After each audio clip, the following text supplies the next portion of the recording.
Coming up on the OSG on CFB, it's another edition of the College Football X. Tons of X factors to bring you this week. We'll talk to Chris Mooneyham from 680 The Fan in Atlanta about the Clemson Notre Dame game. We'll also talk to Hod Rabino from DevilsDigest.com about the return of the Pac-12. Arizona State and Southern California are kicking off at the LA Coliseum at 9 a.m. local time. We'll also talk to Bill Shanks from the Bill Shanks Show about the world's largest outdoor cocktail party, Georgia, Florida, in this week's rivalry and trophy game segment. And we'll also talk to Nick Pierce, the football sideline reporter and director of athletic audio content for Liberty University, about their game this week against the Hokies of Virginia Tech. We'll take a tour of all the football games coming up this weekend with another edition of the Stereo J-Dubs. Stay tuned. Lots coming up on the College Football X. Take it away, Hendo. Welcome to the College Football X with your hosts, Jon Nelson, John Wood, and John Wilkerson. And thank you, Steve Henderson, and welcome to the College Football X. It's Notre Dame Clemson week, and this is a game ACC fans have been anticipating for quite a while. Still feels funny to say Notre Dame is in the ACC, but maybe that's just me. Chris Mooneyham from 680 The Fan joins us. He's the college football guru over there, and here we are, Clemson and Notre Dame. We've anticipated this game for quite a while. We just didn't anticipate the quarterback matchup we have. Yeah, well, I don't suppose we saw this coming, did we? No, we didn't. No, we did not. We sure didn't. And, of course, that is part of the big storyline with Trevor Lawrence now officially out for the ball game. Thanks, Dabo, for giving us the heads up during the press conference last Saturday. Not a big surprise. You knew this probably had to be the move, that the way the timetable would lay out, that he would not be able to play in the ball game. Just to give you the opening thoughts, I would say for Clemson, however, I don't think that you should expect much of a drop-off. We saw what DJU did last week. Was he great? No. Was he good? Yes. I always hesitate to say that a team overlooks their opponent, especially in the ACC. But I think maybe they were a little came out a little shaky. Obviously, that's obvious. Clemson against Boston College, but I think DJU is going to be fine in this ball game, even in South Bend coming up this weekend. Yeah, well, what the COVID restrictions, I mean, think about it. If we didn't have that as far as crowd size at Notre Dame Stadium, maybe you would be concerned about DJU and how he will respond to that. But with the COVID restrictions, look, when this game was scheduled, you know, I had visions of this game being like when Georgia came to South Bend a few years back. You remember how that atmosphere was like? And Clemson has a very... That's 100% right.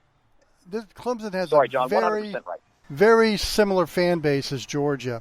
So, but with the fact that the COVID restrictions, I just don't think DJU is going to be as in awe of the atmosphere had he had been if this was a normal situation, I guess, is for lack of a better term.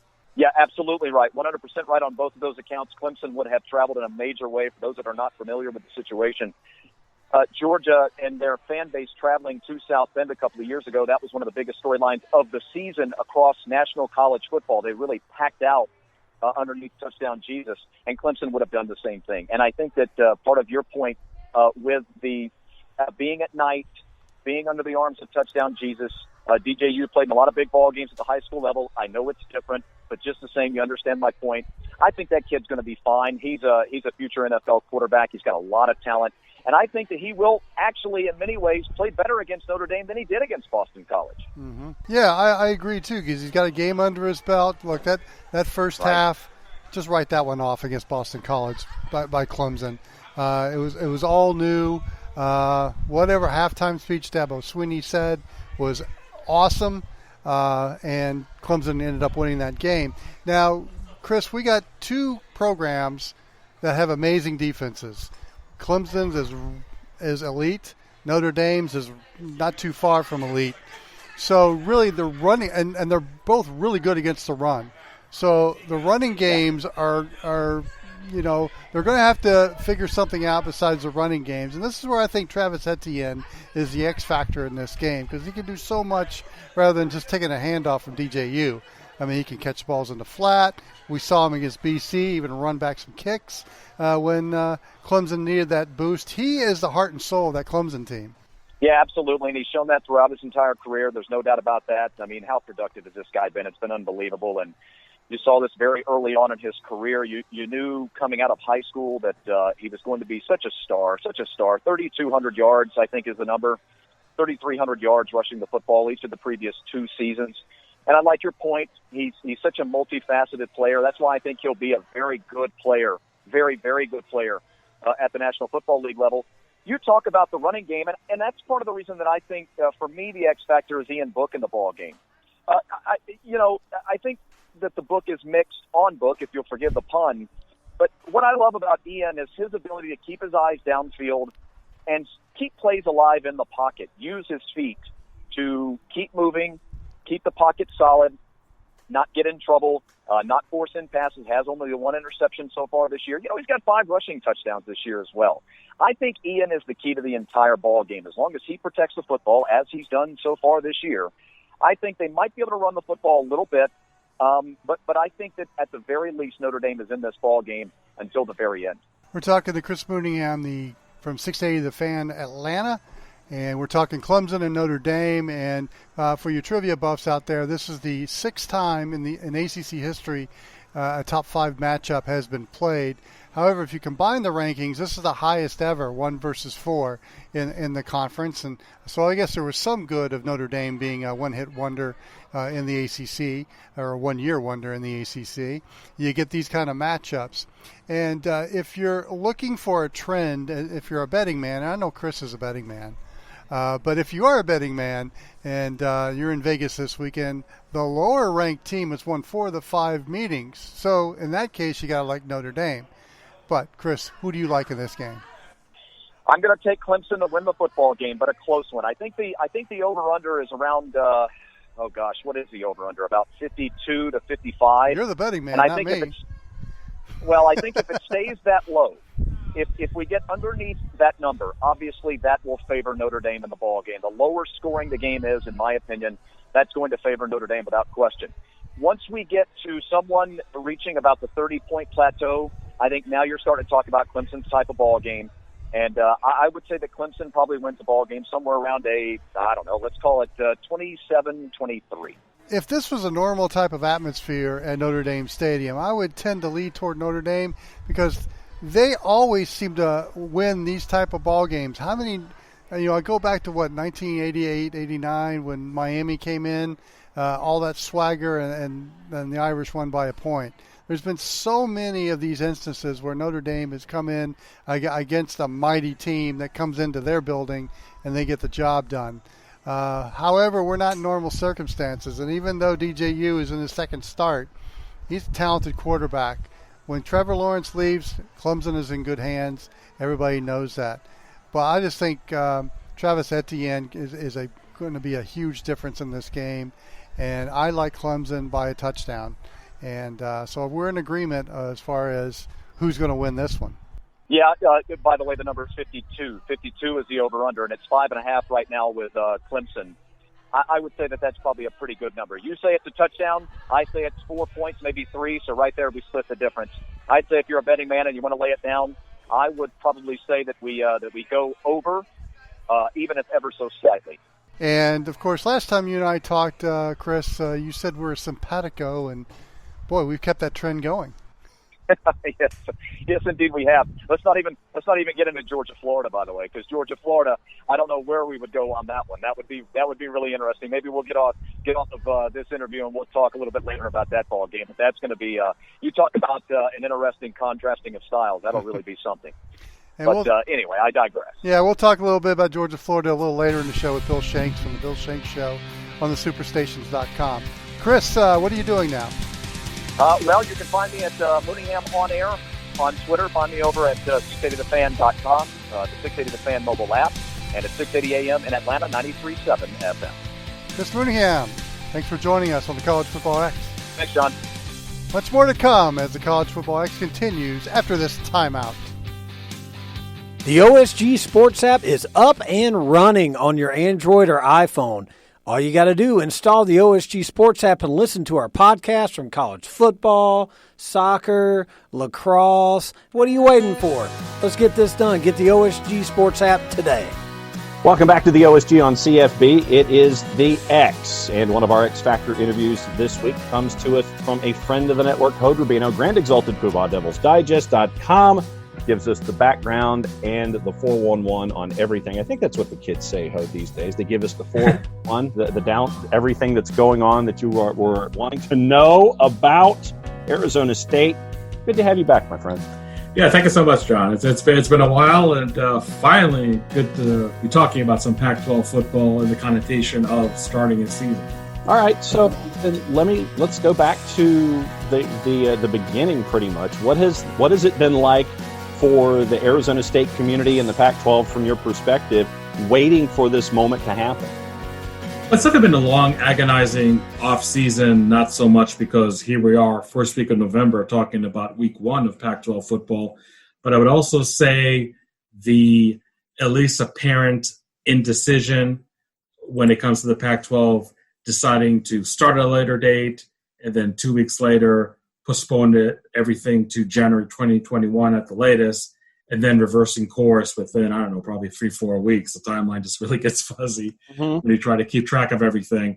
So it's definitely been an extreme test of patience of the fans, coaches, players, anybody that follows the Pac-12. And look, they feel that they had to be as cautious as possible under the circumstances, trying to stay away from politics, especially on election day. Some will say that was the conference that figured to err on the side of caution much more than other conferences. And maybe ultimately there's some case to be made no matter what side of the political spectrum you're on. But Pac-12 really hopes that all the measures that they took and really implemented in the last couple of months.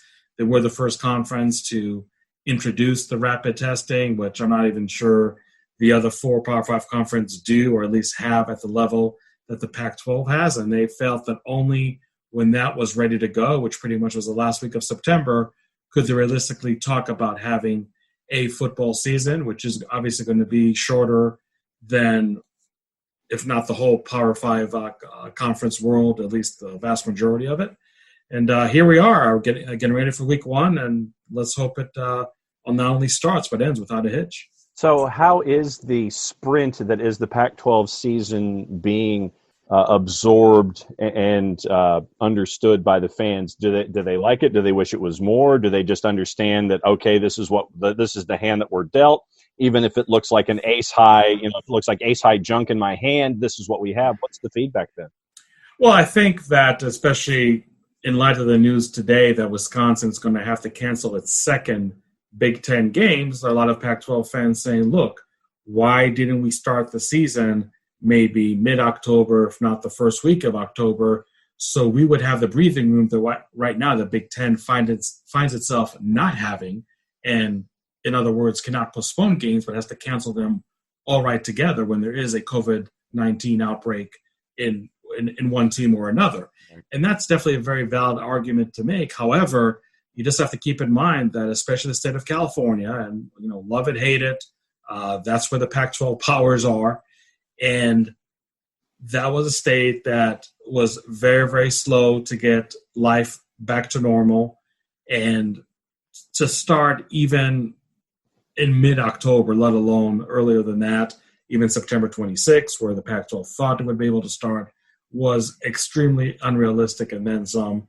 So you just have that constant battle that really it's been going on for the last several months about fans understandably wanting to start football and start it sooner, have the optics look good compared to the other Power 5 conference and all that good stuff, versus the reality that in states like California and even Oregon for that matter, it just really was a slow-moving reopening process of the economy, of just life somewhat back to normal in those states. And until that process got to a certain point, it really was ultimately unrealistic to talk about even a Halloween start date for the Pac-12. So here we are, the weekend of November 6th, starting conference play. How is Arizona right now on the whole?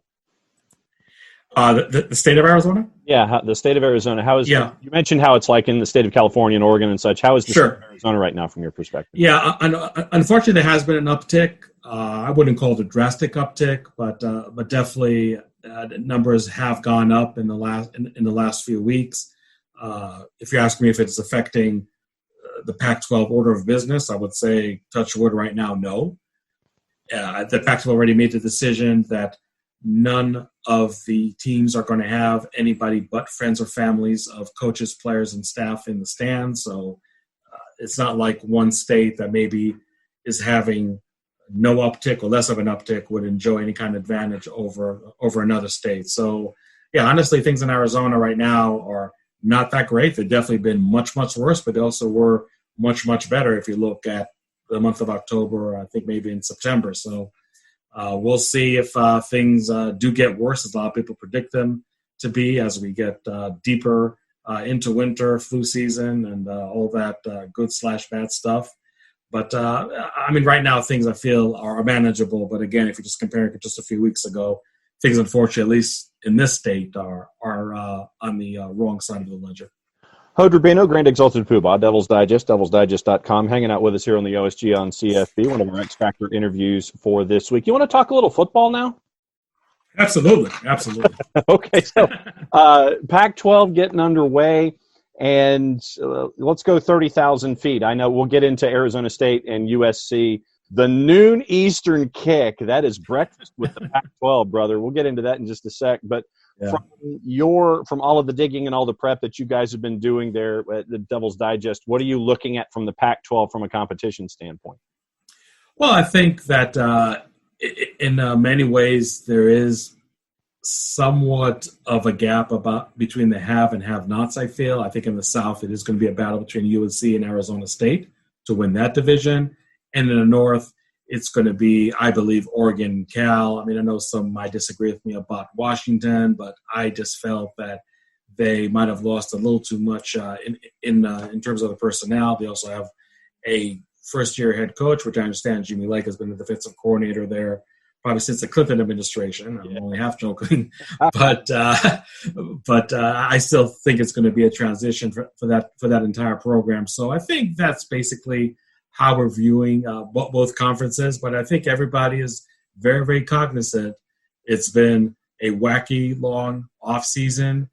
You have no idea how programs that are look to be in dire straits coming into 2020 season, maybe just knocking the socks off of everybody and being quite a surprise, and teams that right now feel like the powerhouses, the teams to beat, and all that good stuff, maybe just really out of the gates come out limping. Maybe this offseason, as crazy as long as it was, by some irony affected the stronger teams rather than the weaker teams. So it's really, like I said, on the one hand, maybe a clear-cut division between who are going to be the contenders for each division, who are not. But on the other hand, the effects of such a enormous hiatus are still yet to be seen, yet to be understood and comprehended by the rest of the conference. So it's going to be very interesting. Maybe it's nothing that we get an answer in week one, maybe week 2, week 3 would reveal a truer picture, but it's definitely going to be interesting. So then from an Arizona State perspective, are you anticipating that the offense is going to be there before the defense, or the defense will be there before the offense will? I think that the ASU coaches have really asked that same question, obviously seeing what's going on in the NFL and then seeing what's going on really in the rest of college football. And, yes, I don't think it'd really shock anybody if the offenses were ahead of the defenses. And I know the Pac-12 somewhat can get a bad reputation about not having the greatest defenses in the world. And optional, yeah. And when you see the quote-unquote success Mike Leach is having right now at Mississippi State, I'm sure that if nothing else, the SEC honks are definitely touting that horn about the Pac-12 defense being inferior light years than SEC and maybe other Power 5 conferences. But, yeah, I think there's definitely something to be said about the defenses needing time to catch up to the offenses. I know we can talk about this a little later, but the ASU offense definitely expected to be much more creative, much more complex than it was the last couple of years. Zach Hill, who was the offensive coordinator for Boise State, is now the offensive coordinator in Tempe. And if you know anything about college football, you know that Boise State is just one of those programs. It doesn't even matter what the offensive coordinator is. They will throw the kitchen sink at you, and that's probably putting mildly, each and every game when it comes to the offense. And I think that's what you're expecting from ASU. When we look at this matchup against USC, I mean, look, you got Caden Slovis, you got a bevy of wide receivers that, you know, a good 3-4 of them should be playing on Sundays in the next year or two over here. So you definitely have a juggernaut on that end of the field too. So yeah, I think that what you are going to see on Saturday in the LA Coliseum, pretty much I think should be a microcosm for the rest of the Pac-12 shootouts. I mean, maybe more lower 30s than lower 40s, but definitely a conference that where the defenses might have a little trouble really getting their feet underneath them, at least for the first 2-3 weeks. Especially when you've got an offense that wants to throw, let's see, the kitchen sink, the lazy Susan, the 3-doored fridge, pretty much anything that's inside the fridge at folks. Who's in your spot shadow that can make an early impact on the offensive side of the ball for ASU? Well, I mean, if you just take out the obvious low-hanging fruit of J.D. Daniels as a quarterback, I think that one name that I think is even somewhat foreign to some ASU fans, but definitely foreign to the rest of the Pac-12, is running back Rashad White. He came as a junior college transfer from Mount Sac, which is one of the more prominent junior colleges here in California. He was a former UCLA commit. Things did not work out in terms of him actually following through and signing with the Bruins. And he fell into ASU's arms really late in the process, even in this wacky recruiting cycle, was only committed to Arizona State in late May. And really from day one, he has been one of the best preseason performers out there. So in terms of the running game, that is one player that I'm definitely looking at. And I think if you don't know him by now, I think you can have a real good idea who he is after week one, after week two. And I'll be remiss if I'm not mentioning wide receiver Frank Darby. Obviously really hard to be in the shadow of back-to-back first-round picks at his position from the Sun Devils, N'Keal Harry 2 years ago, Brandon Ayuk this past draft. But Frank Darby, if he followed Arizona State even casually, you know that in the last 6 or so games of the season, even though there wasn't a great stretch for the Sun Devils in terms of wins or losses, that really was a prolonged breakout party for Frank Darby, somebody who I would comfortably say is one of the best downfield wide receivers, not only in the Pac-12 but in the entire country, but I think also showing a lot more versatility with his route running. And with the mad scientist in the kitchen and offensive coordinator Zach Hill, I think it could be quite the year for Frank Darby. But more importantly, I think that they're going to be even better weapons around him, which might be weird to say again when you talk about back-to-back first-round picks at wide receiver for the Sun Devils. But I think even the collective quality of weapons around Frank Darby can take that much more pressure off of him and really let him shine in 2020. And I know that the short question that I would ask is, how do you anticipate the defense slowing down somebody like Caden Slovis? But from an overarching idea, who are you looking at on the defensive side of the ball to slow down weapons like Caden Slovis in this sprint for the Pac-12 season? Well, when you're talking about the ASU defense, I think it's a big element you have to mention is that they actually are going away from the 3-3-5, which ironically USC is expected to present on Saturday, so that's going to be an interesting dynamic. But ASU is moving away from the 3-3-5 to the 4-3-4. Co-defensive coordinators Marvin Lewis, yes, the longtime Cincinnati Bengals head coach. His co-coordinator is Antonio Pierce, obviously Super Bowl champion, has been with the Arizona State staff from day one since Herm Edwards arrived. They're running a more NFL-style defense, which they feel is more conducive to the personnel on hand. And I think one player that might benefit quite a bit is Jermaine Lole, who played on the outside in the 3-3-5 and now is moving to defensive tackle 3 technique to be specific. One name that might be familiar even for non-ASU fans is Will Sutton. He played the same exact position in 2012 and 2013 and was back-to-back Pat Tillman defensive player of the year. I think it was unanimous or consensus All-American too. And I think Jermaine Lole, there's a good chance it could be maybe a poor man's Will Sutton, right. If you will, but somebody who the Arizona State is actually expecting to be a menace there, rushing the quarterback and really wrecking havoc in the backfield from his defensive tackle position. And obviously linebacker Merlin Robinson, he was Pac-12 freshman defensive player of the year. Did have somewhat of a sophomore slump last year, but now in terms of his mindset being right, in terms of his physical preparedness being right, he is definitely one of the premier linebackers in the Pac-12. And not that I expect him to be only a really important component in rushing the passer, but I think just overall he might be really the straw that stirs the drink that is the ASU defense in 2020. All right. For those who are juice box purveyors right now, since we look at this aspect of the game, and just as for information purposes only, USC right now 10.5 and 11, and your total 50. Yep. For 9 o'clock in the morning, West Coast time, you're looking at a 58 total, and it sounds to me like that 58 might be hit halfway through the third quarter, considering what you're talking about. Well, look, the offense is going to be ahead of the defenses, going back to my earlier point. Absolutely. I don't see the Pac-12 or even those two teams in specific on Saturday really bucking that trend, which you've seen, like I said, from week one of NFL play until the last week of college football play. At the same time, I still think that some offenses could be sluggish out of the gates just because of the need really to knock out all this rust. And even for ASU, if I'm being totally honest, I mean, they are running a brand new scheme, and a scheme that's really night and day from what they ran in 2018 and 19. Now, maybe there's some negating factor is that this year, maybe unlike the last two seasons, there's going to be a lot of key offensive skill players that are newcomer to the team.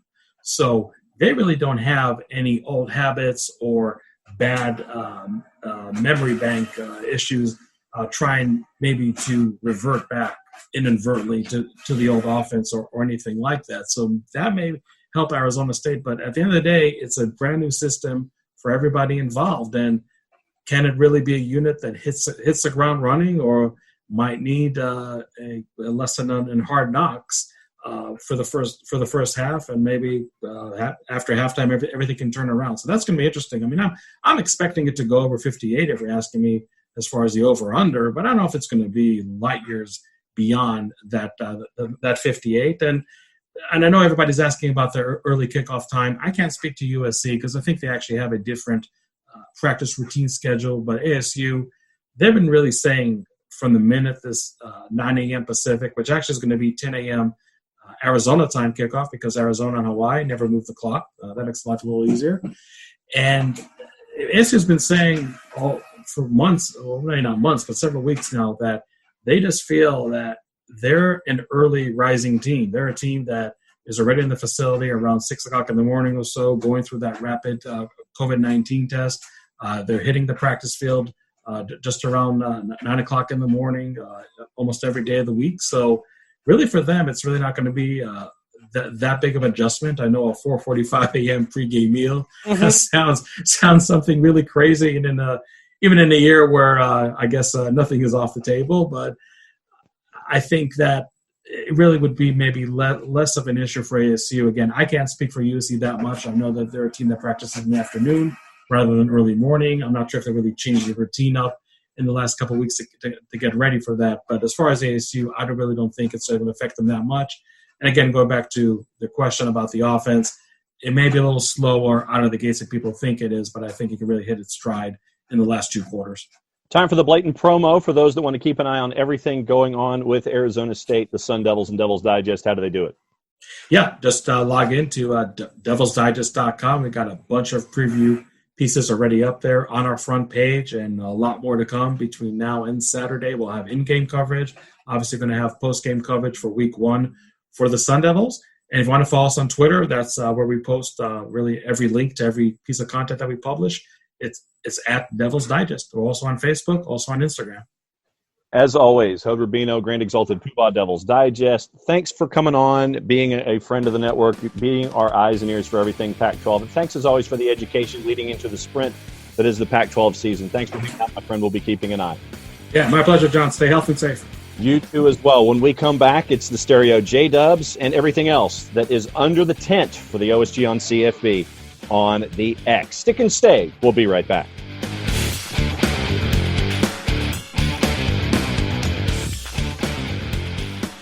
The OSG Sports app is up and running on your Android or iPhone. Install the OSG Sports app and listen to our podcast from college football, soccer, and lacrosse. What are you waiting for? Get the OSG Sports app today. What makes college football special? It's the rivalries and trophy games, from the Monon Bell to the $5 bits of broken chair. You are listening to Rivalries and Trophy Games on the OSG Sports Podcasting Network. Saturday, 5th-ranked Georgia and 8th-ranked Florida meet in Jacksonville, and this rivalry's most memorable moment happened 40 years ago. Back third down on the 8. In trouble. Got a block behind him. Going to throw and a run. Complete to the 25, to the 30. Lindsey's got 35, 40. Lindsey's got 45, 50, 45, 40. Run, Lindsey. 25, 20, 50, 10, 5. Lindsey stopped. Lindsey stopped. Lindsey stopped. Well, I can't believe it. 92 yards, and Lindsey really got in a foot race. I broke my chair. I came right through a chair, a metal steel chair with about a 5-inch cushion. I broke it. The booth came apart. The stadium fell down. Now they do have to renovate this thing. They'll have to rebuild it now. This is incredible. You know, this game has always been called the world's greatest cocktail party. Do you know what is going to happen here tonight and up at St. Simon's and Jekyll Island and all those places where all those dog people have got these condominiums for 4 days? Man, is there going to be some property destroyed tonight. Bill Shanks from the Bill Shanks Show joins the College Football X. Hard to believe Buck Bellew to Lindsey Scott was 40 years ago, Bill. It's unbelievable, really unbelievable, to be honest with you. But I was 10. I remember watching it on television and just going crazy. I had a friend of mine whose parents were at the game, but he had come over to stay with me, and Lord, we just went crazy. It was a lot of fun, a lot of great memories of that day, and just hard to believe it's been 40 years. Golly, I'm catching up with your age. Holy cow, what the heck's that all about, John Wilkerson? No kidding. Here's the interesting part, especially for you kids out there that are listening. I didn't get that game growing up in Arkansas, and I think I was at an Arkansas game that day in Fayetteville with my dad. And back then, you didn't get national telecasts like that. It was regional, and that game, as I recall, was a regional game. So really, you and pockets of Florida and the Southeast got to see that. If we did get to see it, it was Al Michaels' call of that. He called the game for ABC, and really, I guess Larry Munson's call kind of spread slowly across the nation because that's how things were back then. Yeah, we would get out of our horse and buggy and go into the store and.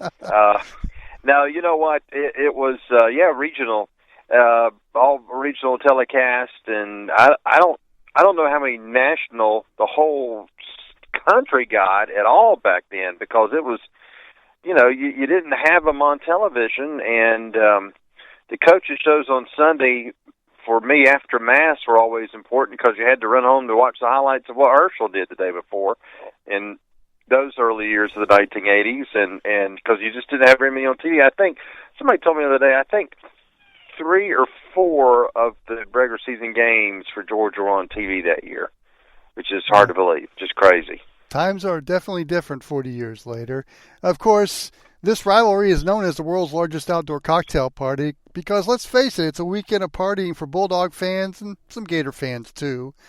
But with COVID, it's going to be somewhat subdued, do you think?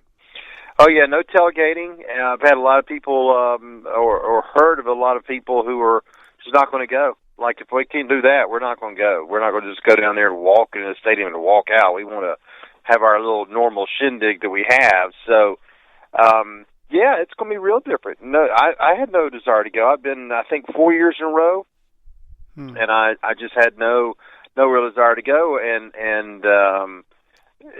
I'm not going to any games this year. I'm being very careful, but still, it's going to be a very different game. Even just having to the different environment with no fans in that stadium after knowing what it's usually like will be very different. It's just another big-time sporting event this year that, yeah, you anticipate, but when you watch it, it's just not the same. The energy level is just not the same. You know, the only one in college football I can think that can relate to this rivalry that's already been played is the Oklahoma-Texas rivalry in Dallas. A neutral site, border states, and it was a very subdued atmosphere at the Cotton Bowl than what I'm used to, and I used to go to that game regularly as well. But it turned out to be a game for the ages. In the 50s, I don't know if the basketball teams will score that much when they play. And I'm just curious, with the atmosphere being different, just how that's going to affect the play on the field. Well, I'm curious about that too. But, you know, John, I think every Florida player knows when they go to join that program what the Georgia game means. Every Georgia player knows when they go to that program what the Florida game means. And so I think it's going to be a different atmosphere, obviously, compared to just there's electricity in those kind of games. You know, I was listening to another show earlier this morning, and they had a guest on who just did not understand why Georgia and Florida still played in Jacksonville, much less this year with nothing really to have as that aura of the rivalry. But, you know, I don't think Georgia wanted to give up this game because if they did, they would have had to go to Gainesville next year. And who wants to go to Gainesville? Have you ever been there? It's awful. It's like Mount Pilot it's awful. It's like Mount Pilot on a bad day. But anyway, this is a tradition. This is every college football game for the most part is an event. It's a different event this year. I'm sitting here watching the replay of Vanderbilt Ole Miss only because it's on, not because I'm scheduled to watch the replay of the Vanderbilt Ole Miss game. I mean, I'd rather sit in a room and hum, to be honest with you. But there's even nobody being in the stands for a game like this at Vanderbilt. It's just weird, and I'm sure it's different for the players. It's got to be, but there's still going to be electricity. I would presume in that stadium, whatever they call it this week, for these two programs, because the coaching staffs know what this is all about. Dan Mullen is going to, he'll mouth off until Georgia fans want to, electrocute him. But he's going to mouth off this week about how big this game is because he knows. He's coached there before he was the head coach, and so he knows how, no matter how good either team is or bad, or who's got a quarterback or who doesn't, how big this game is. And that, I think, is going to drive the rivalry. Georgia had a player, Brenton Cox, who left and went to Florida. That'll be talked about a lot this week, kind of like the week they were all talking about Cade Mays at Tennessee. That kind of stuff always adds fuel to the fire. And again, yes, it's going to be different, but it's still the game. And heck, Georgia doesn't have very many big games left. They don't. I mean, look, Georgia loses this game this week, their season is over. And if they win, they're going to win the East. More than likely. I mean, they've got Missouri, South Carolina, Vanderbilt, Mississippi State, I think, left. So, they know what's on the line. Both of these teams do. And Florida, all ramped up, ready to fight people and everything and go crazy. I mean, I would hope those other circumstances, John, kind of compensate for the lack of fans and still can create an environment that will be special on Saturday at 3:30. Well, Georgia comes into this game with a 14-3 win over Kentucky on Saturday. We know about Florida win over Missouri. There was a huge brawl in that game. As we tape this, we have not heard from the SEC about any suspensions. But going back to the Kentucky game, you bragged about that Georgia defense, and it's been as good as advertised. But, man, they were beat up in that Kentucky game. Yeah, they really are. I mean, Jordan Davis is going to be out for a couple of weeks. That's a big loss for them up front. Julian Rochester's out for the year with an ACL. That's not as big of a deal, but it's still a depth piece. Mm-hmm. But the big one's Richard LeCount, who got back to Athens on Saturday night and somehow got into a traffic accident with a moped, some type of motorcycle type thing. And So anyway, that's the big key. I mean, that's a huge leader for this team who's probably out for the season. They haven't said that, but it sounds like he's going to be out for the season with broken rib and concussion, all that stuff. So that's a huge loss for this Georgia team. There's no doubt about it, and they don't have a quarterback, which is a problem. Football, you have to have quarterbacks, and they really don't. So that's going to be an issue this week. So yeah, it's Georgia's got some things stacked against them a little bit coming into this game. But again, that's where the coaching's got to come into play and help and say, look, we don't care. We don't care if I mean, they're not going to come out and say we don't care if we don't have a quarterback, but they got to say we don't care that we have players who are going to miss this week. We've got to win. We've got to win. This is the season right here, and it's all on the line. Which John, is the case so many times in the Georgia-Florida game. I mean, I know in the Spurrier years, the Urban Meyer years, there was domination, obviously, by Florida, and that was real tough for Georgia. But before that, it was domination by Georgia, and both of these programs can pretty much look to who's won this game as to how they've been able to move on past that and play later in the season. So it's all on the line for this game, and they've got to overcome. You know what? And some Georgia fans, I was a little disappointed last night. Some Georgia fans were like, "Oh God, we're losing this player, that player." I'm like, look, Georgia's bragged about its depth. Well, I mean, depth's not just to look pretty on a piece of paper; it's to play on Saturday. So, when it's depleted a little bit, you worry, but you don't throw in the towel and say, "Well, the heck with that. That's over with." That's why Kirby Smart is as good as anybody, I think, at building depth on a roster, and therefore, you gotta see what he can do and come up with, and who's going to step up, next man up, right? That's what people always say. Yeah, but rivalry games to me are different. You could have a team that's as an offer right now, but if they play their rival, they're going to get more fired up, and they'll probably have a better outcome than expected. So rivalry games always make me nervous, especially when you're listing all the issues that Georgia has right now. I just think rivalry games are just hard to, especially ones like Georgia and Florida. I mean, it's just really hard to predict any kind of outcome. Well, it is, and excuses are not really, they don't matter in rivalry games, right? No. I mean, they don't. It doesn't matter what Georgia's injury situation is, or who may be suspended for Florida, or what the quarterback situation is. It doesn't matter. It's like, we'll win anyway. You got to win. I mean, okay, Kyle Trask is better than Stetson Bennett.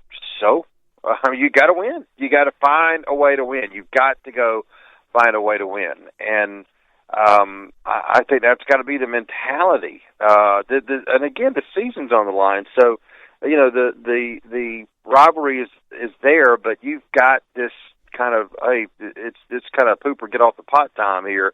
You've got to win this game, and to have any type of and look, I think another thing that Georgia has to have in mind, and I know Kirby, this is something Kirby wouldn't do. Yeah, that's ridiculous. But look, Dan Mullen was hired to come in here and beat Georgia. Let's be honest, and to reclaim the East for the Florida Gators, who have been really not the same in the last decade since Urban Meyer left.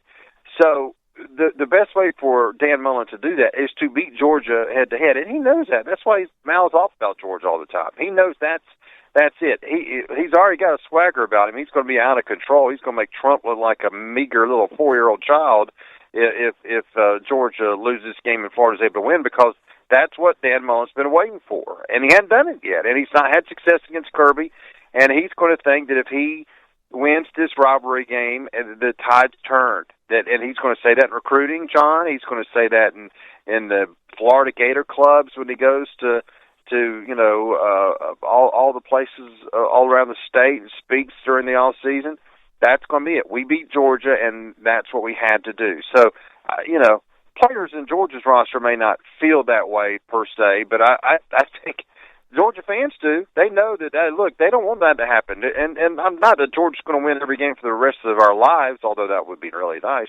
But, I mean, the bottom line is you want to delay that win for Florida as long as you can. And you almost want to say, let it be next year, not this year. Well, You don't want it to be this year, but you just want to try to do the best you can and know this is the most important game on your schedule, and it is again this year.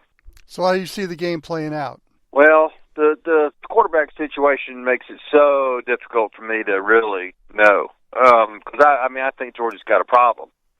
Georgia doesn't have a very good quarterback, and they don't evidently have a very good option B, and that's a problem. And I believe I'm not setting up for any kind of excuse because they may have to go run the ball and do what they did against Kentucky. It just may not be the sexiest game in the world, but Stetson Bennett is this quarterback. It's evidently going to be that way, but man, John, I want to know if Stetson Bennett struggles like he has.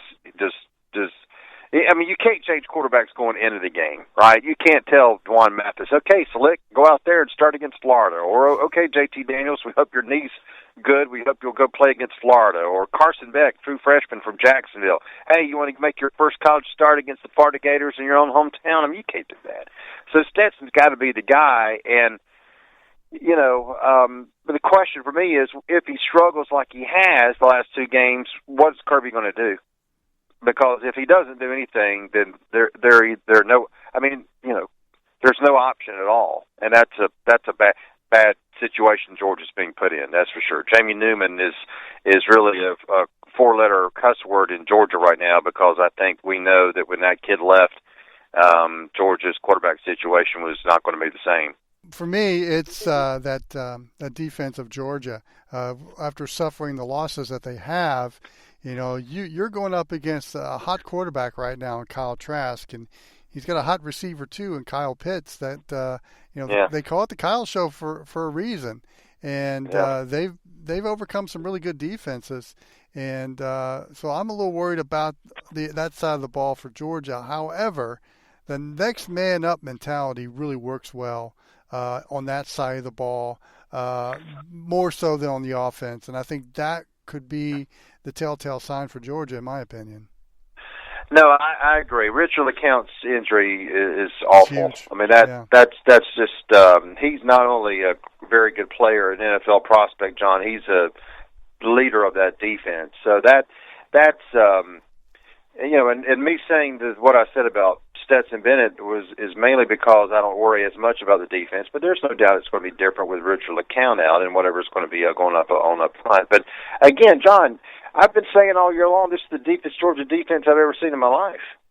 Well, okay, let's see it. It's time to put up or shut up, right? Yeah, I mean, you have to, when you talk about depth, it is for players who can get snaps, for players who are able to come in when a player gets injured during a game, and also when a player cannot go in a game. Well, obviously, the part three is what you want to avoid, but when you have a depth like Georgia has, you have to rely on it sometime, knowing that this is football and not everybody's going to stay healthy. Regardless of how it happens, things are going to happen. So you got to step up, and I think that's what Kirby's got to say to them this week. Look, you guys are heralded. You're big time prospects. You're big time recruits, and here's your time. And yes, you're facing a quarterback who obviously has become very good. A tight end in Kyle Pitts is very, very good, excellent. They've got receivers that are doing good work too. So you've got a challenge on your hand. But if you're that good, you ought to go out there and do it anyway. And if that happens, then Georgia's problem goes back to the quarterback situation and what kind of production they'll get. So yeah, I mean that's kind of what you have to feel. But while LeCounte is a horrible loss, and so is Jordan Davis in particular.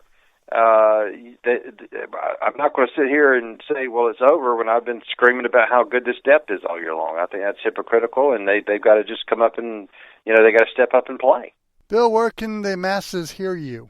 TheSuperstations.com is our website, TheSuperstations.com. We're on the radio in Middle Georgia and on that website every afternoon, 3 o'clock Eastern Time, and we are not going to be talking hockey this week. I would think not. Bill, I appreciate you joining us. Enjoy the game. don't let your blood pressure get too high, and have a couple of adult beverages there while you're enjoying the game. Will do, John. Always a pleasure to be on with you. Thank you. Thank you, sir. The College Football X continues after this timeout. The online sports guys would love to hear from you. Go to our Twitter page at OSG Sports for a comment, rant, or just whatever's on your mind about college football. Now, back to the College Football X. Welcome back to OSG CFB and to the College Football X. One of our X Factors this week is Liberty University, an independent Division I FBS school coming off an open week and entering into this week's Associated Press Top 25 poll for the first time since 2016. Liberty at the 25 spot is one of 2 FBS independent programs in this week's poll, joining fellow undefeated program BYU, who is ranked number 9. Joining me now on the X is friend of OSG and sideline reporter for the Flames football program and master king of anything athletic audio content for Liberty, Nick Pierce. Nick, welcome back to the X. Thanks. Thanks a lot for having me. I'm going to make sure that they put master and king on my door title for my office now. So I appreciate you throwing that out there. I think you deserve it. Absolutely. Welcome back to the show, first and foremost. Second thing, how is Liberty handling the top 25 ranking? You know, what's happening in Lynchburg? What's happening with Coach Freeze? What's happening with the program right now? Well, you know, it's the first time that they've ever been top 25 at the FBS level. It's the second year in officially in FBS competition. Of course, the Flames went through the reclassification process in 2017 and 2018, and then 2019 was the first year of bowl eligibility. Not only got to a bowl game, but won a bowl game. But we're not ranked last year. Went 8-5, won the bowl game. Had a lot of momentum coming into this year, and that certainly carried over now at 6-0 and ranked 25th in the AP Top 25 poll. So there's a lot of excitement here on campus in Lynchburg. The kids are having a great time, and, you know, that's what it's all about. And Coach Freeze has really done a great job of just embracing that. And he showed a picture of slide with the top 25 graphic, I guess, for the website or something, and said, hey, you know, you guys take a picture of this, frame it, do whatever, you know, because this is big, and it doesn't, this just doesn't happen in year 2 of an FBS program getting into the top 25. And, you know, I think Coach Freeze really wanted them to acknowledge it and embrace the moment, but also realizing that the toughest part of this schedule is still on the horizon. When you look at the next 5 games, 2 of them are against ACC opponents, including this weekend against Virginia Tech. One of them is against Coastal Carolina, which is ranked 15th in the country now as of this week. And 3 of those 5 are on the road against some stellar competition. So it only gets harder from here.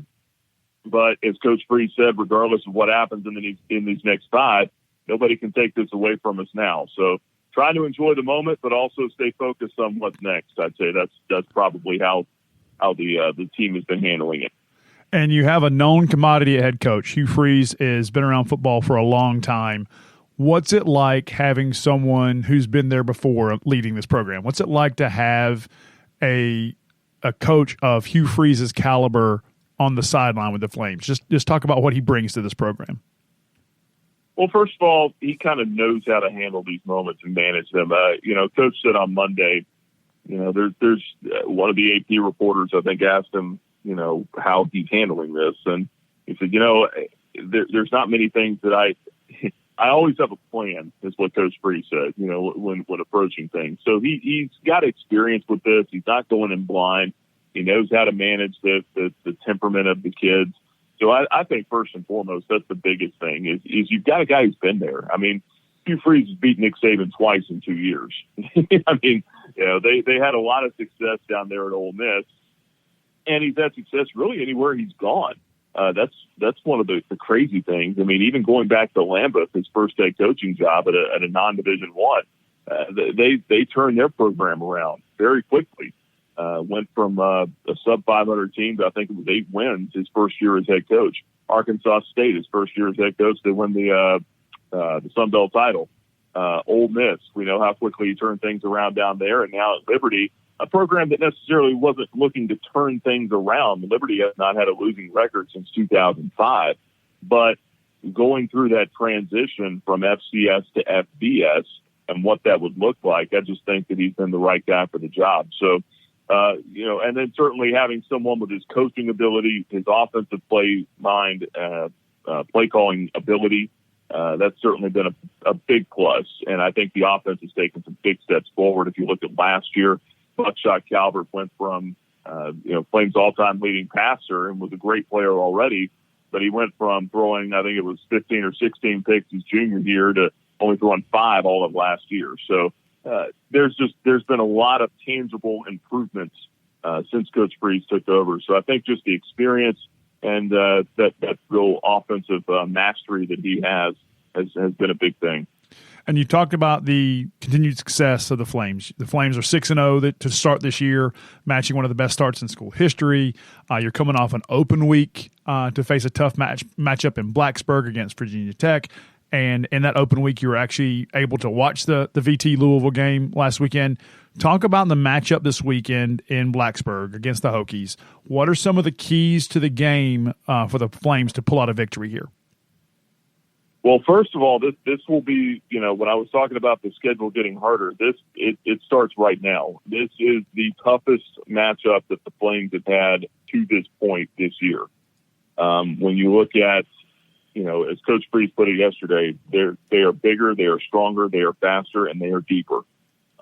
They've got a lot of depth at positions that the Flames don't necessarily have yet.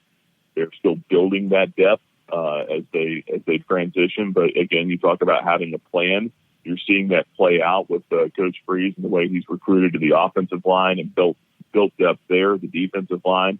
Probably linebackers, I would guess, are the next thing on the to-do list, if you will. But they're just not there yet. And so that's one of the concerns, obviously, that as a coach you're going to have going into this week. Doesn't mean you can't compete. Doesn't mean you can't even find a way to win this game. Certainly having a guy like Malik Willis, the former Roswell High School standout at quarterback and former Auburn Tiger, who has been just just a stud this year for the Flames. When you look at Malik Willis, he leads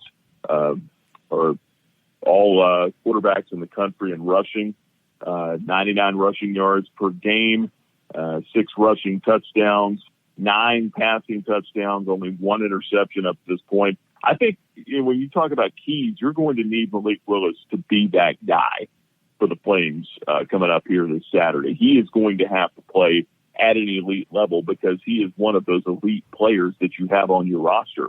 And I think that's the key is you may not have the depth that you want, but the Flames are going to have their big-time players make big-time plays coming up here this week. And they're doing it against the Virginia Tech defense that, let's face it, they're depleted. They're missing at least 5 starters from what they were going to have at the beginning of the year with various incidents, mostly injuries.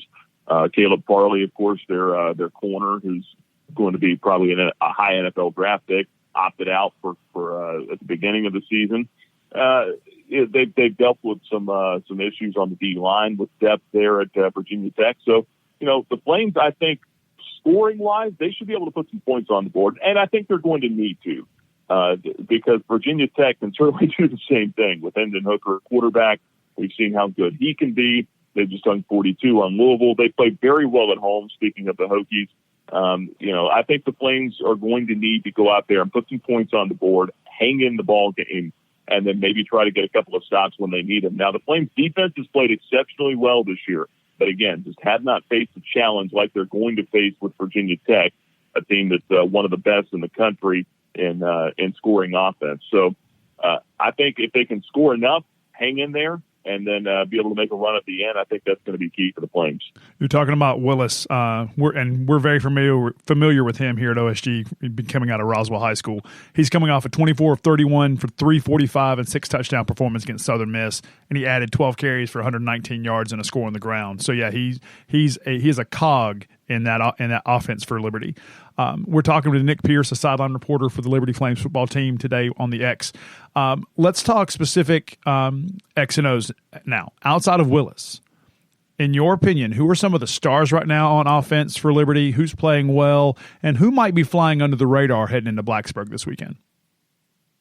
Well, I think some of the stars are actually the offensive line.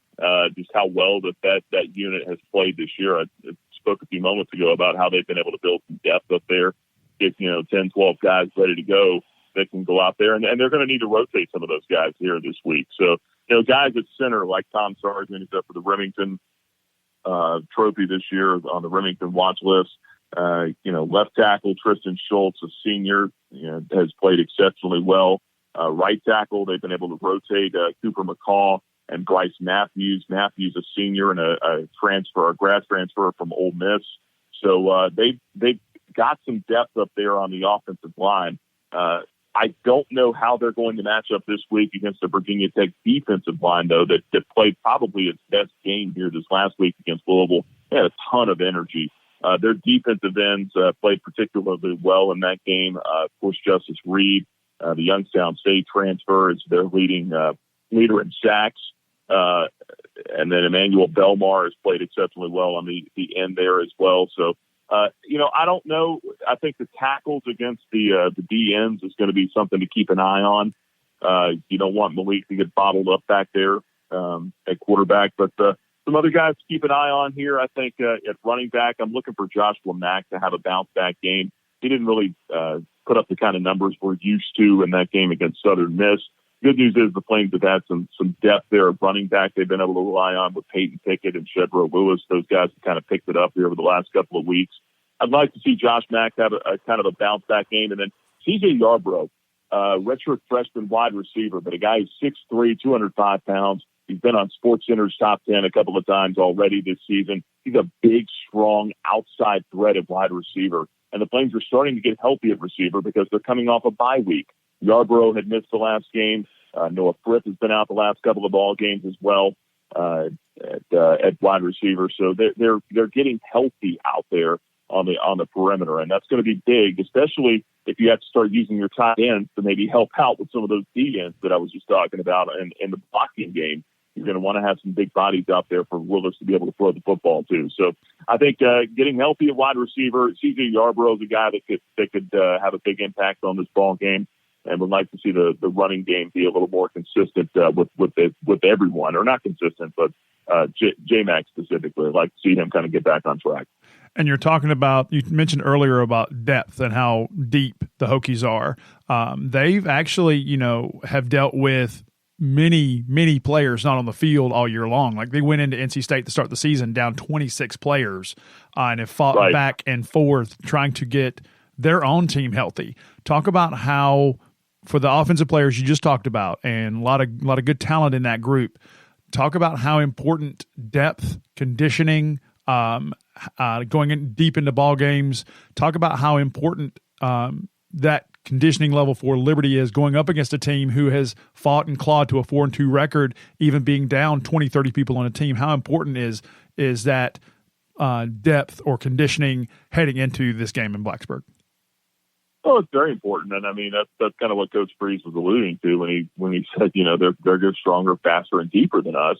Even with Virginia Tech having its issues with for its own sake, or measurement, I guess, on the defensive side, they've still got more bodies over there, or some talented guys that they can go to. Now, certainly missing Deshaun Crawford at defensive end for them.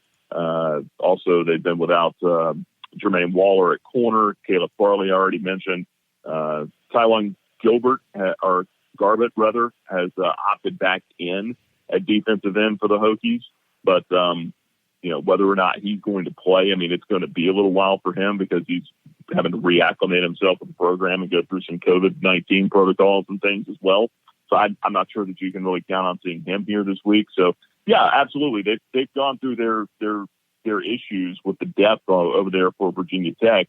But I think really that's where it's most an issue is on the defensive side of the ball, particularly when you've got an offense in Liberty that likes to run up tempo, likes to run the RPOs.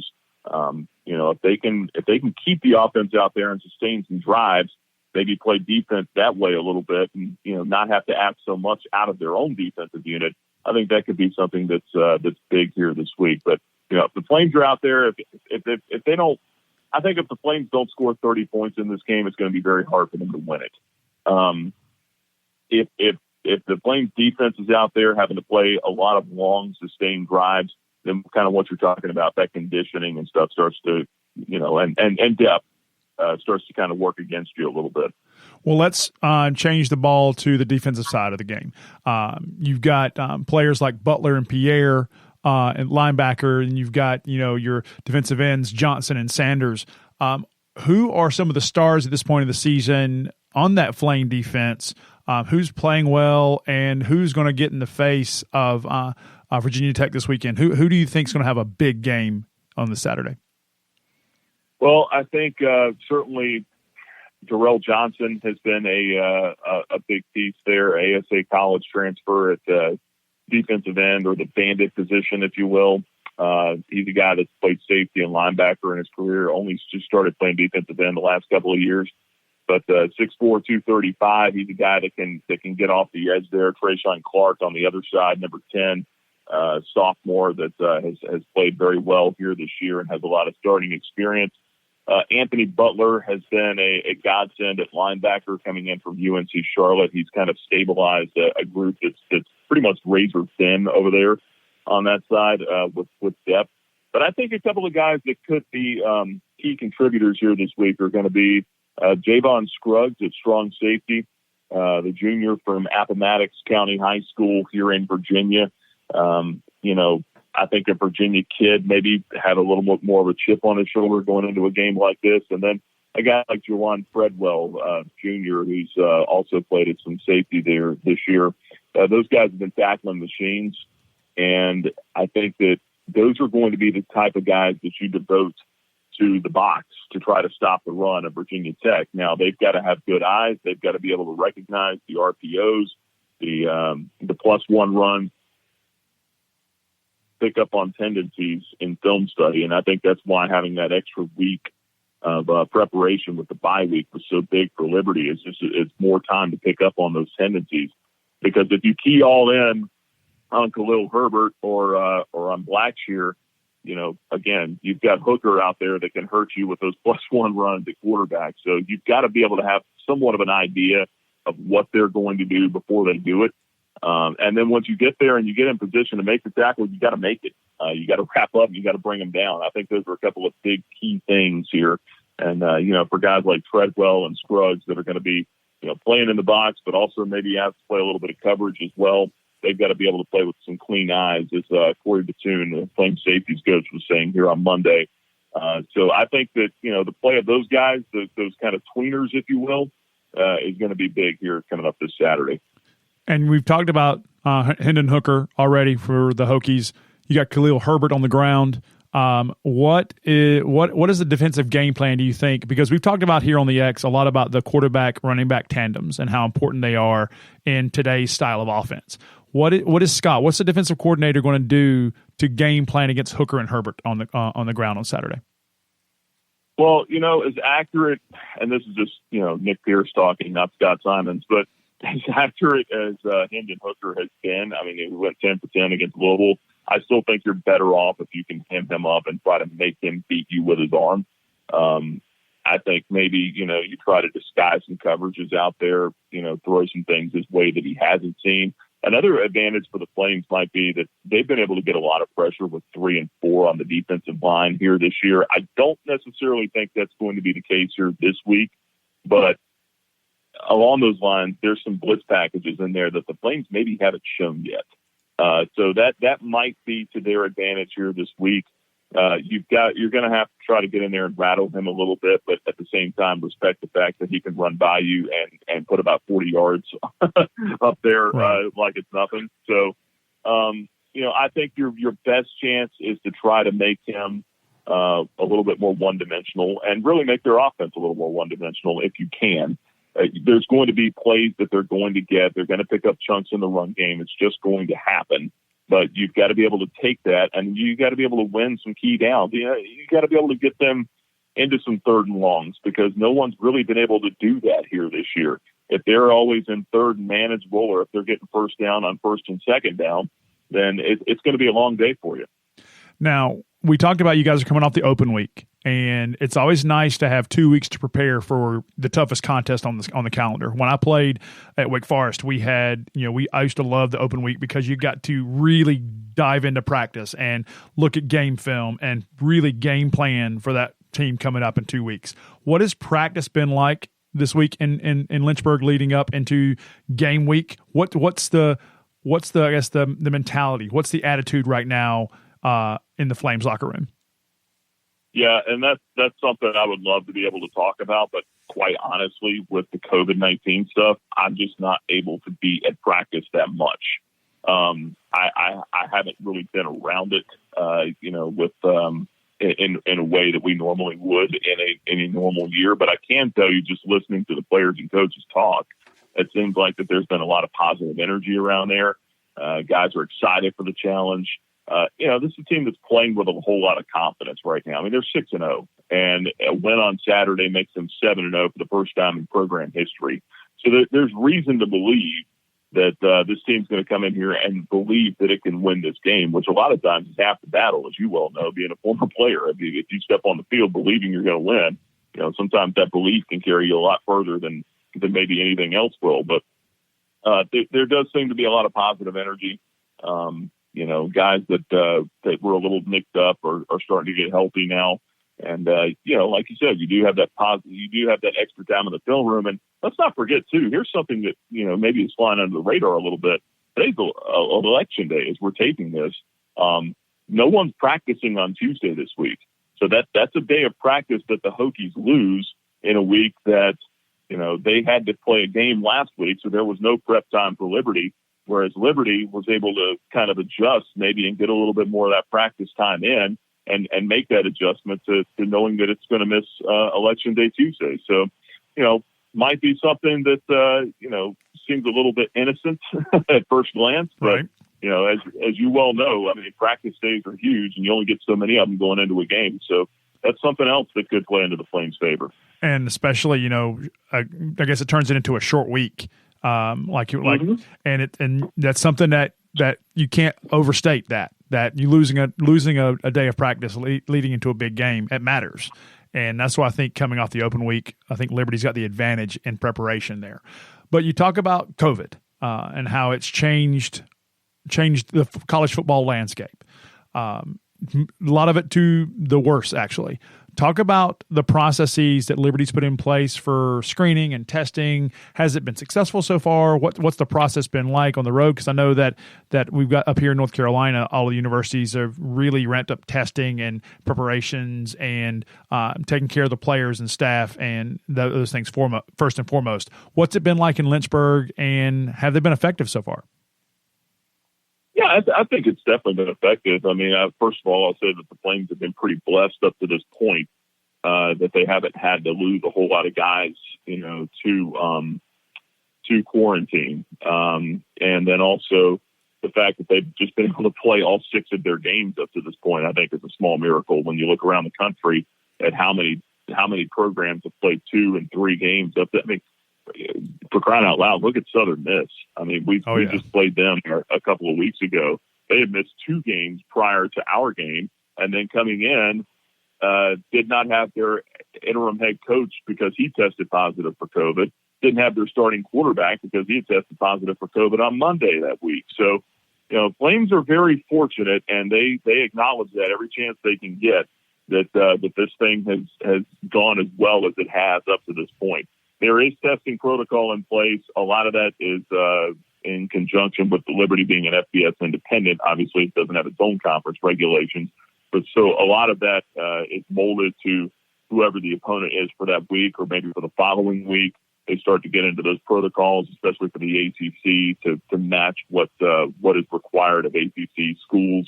I think with the Syracuse week, there were 5 tests in 4 days for the team that week, including 1 at the hotel the night before the game. So it certainly followed to a T. I'm part of that testing protocol. I get it several times a week as well, but I still tend to stay away from practices just out of an abundance of caution. I certainly wouldn't want to be the reason that the entire linebacker room goes down. Exactly. You don't want that on your record. Exactly. So, but that said, I mean, I'm fortunate and blessed. I mean, I've been pretty healthy here throughout this whole thing as well. So, just trying to keep it that way. Just trying to keep plugging along. The Flames do have a company out of Raleigh, North Carolina, that they use, Radius, that provides a lot of the testing help, and so it's gone very well up to this point. Well, we're talking to Flames football sideline reporter and audio content coordinator for Liberty, Nick Pierce, here on the X. Here's kind of an overall question for you, kind of a big picture question. In the interest of full disclosure, I am the football and basketball public address announcer for your former Big South Conference opponent, Campbell University, and I'm also a Campbell alum. Liberty left the Big South in 2018. With your non-football sports, joined the ASUN, but the ASUN doesn't sponsor football.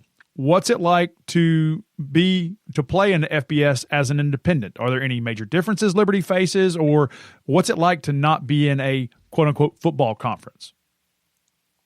It was a little odd at first. First of all, I mean, we have a lot of fond memories of playing in the Big South, being a conference, being in a conference, competing for a conference championship, and the Flames did very well with that, obviously winning that conference or sharing it for a lot of years. Yes, you did. The rivalry games with Coastal Carolina were a lot of fun.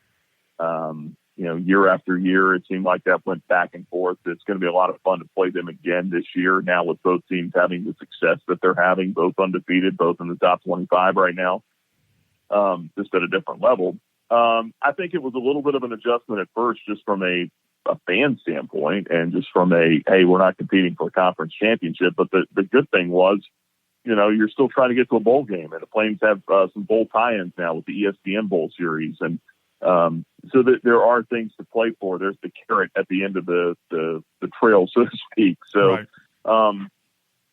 I think it's been a little bit different, but in some ways, maybe it's been advantageous, especially in a year like this, where you're able to kind of make your own schedule and not have to necessarily worry about if your conference is going to shut down or whatnot, and just be able to kind of do your own thing a little bit. So Flames are in an advantageous spot where they have the resources, the financial backing, and the administration there that knows how to make this thing happen. And a hats off to Ian McCall and the administration on being able to put the schedules together for several years out now, and really get this thing stacked up here, so that the Flames do have consistent scheduling every year. So, it's gone pretty well. I think it's probably gone better than what most would have even expected that it would have for a team going independent. I mean, usually, when you go FBS, even when you go into a conference, I mean, you're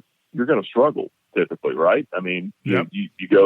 You have your 2 and 3 win seasons for a couple of years, and then you try to get to 500, and then maybe 5 years in, you start thinking about getting to a bowl game, and it's just been the exact opposite of that. I mean, it's been kind of pretty, I think, just surprising how quickly a lot of this has come about for the Flames. And I actually went through what you're talking about when Campbell went from the Pioneer into the Big South and having that transition into major conference football. And you see that, you've got the game plan, and Mike Mentor here at Campbell, who was once a part of the Liberty staff, watching how they kind of adjust and how they use that experience. And I can see how that would be important for Liberty. You've got that winning ways. You've got that kind of established. You said earlier, this is not a rebuild. This is not a retool. You guys have always been successful, at least the last decade or so. So I think Liberty's at a better foot going independent because you've already got that established culture in Lynchburg. Wouldn't you agree? Yeah, absolutely. I mean, you've got to be able to have some success at the level that you're at first. I mean, this program has not had a losing season since 2005. So there has been some, not just success on the field, but then also when you look at success building a program, it's not just about the wins and losses. It's about building the support financially or just from a fan base standpoint, getting the attendance up.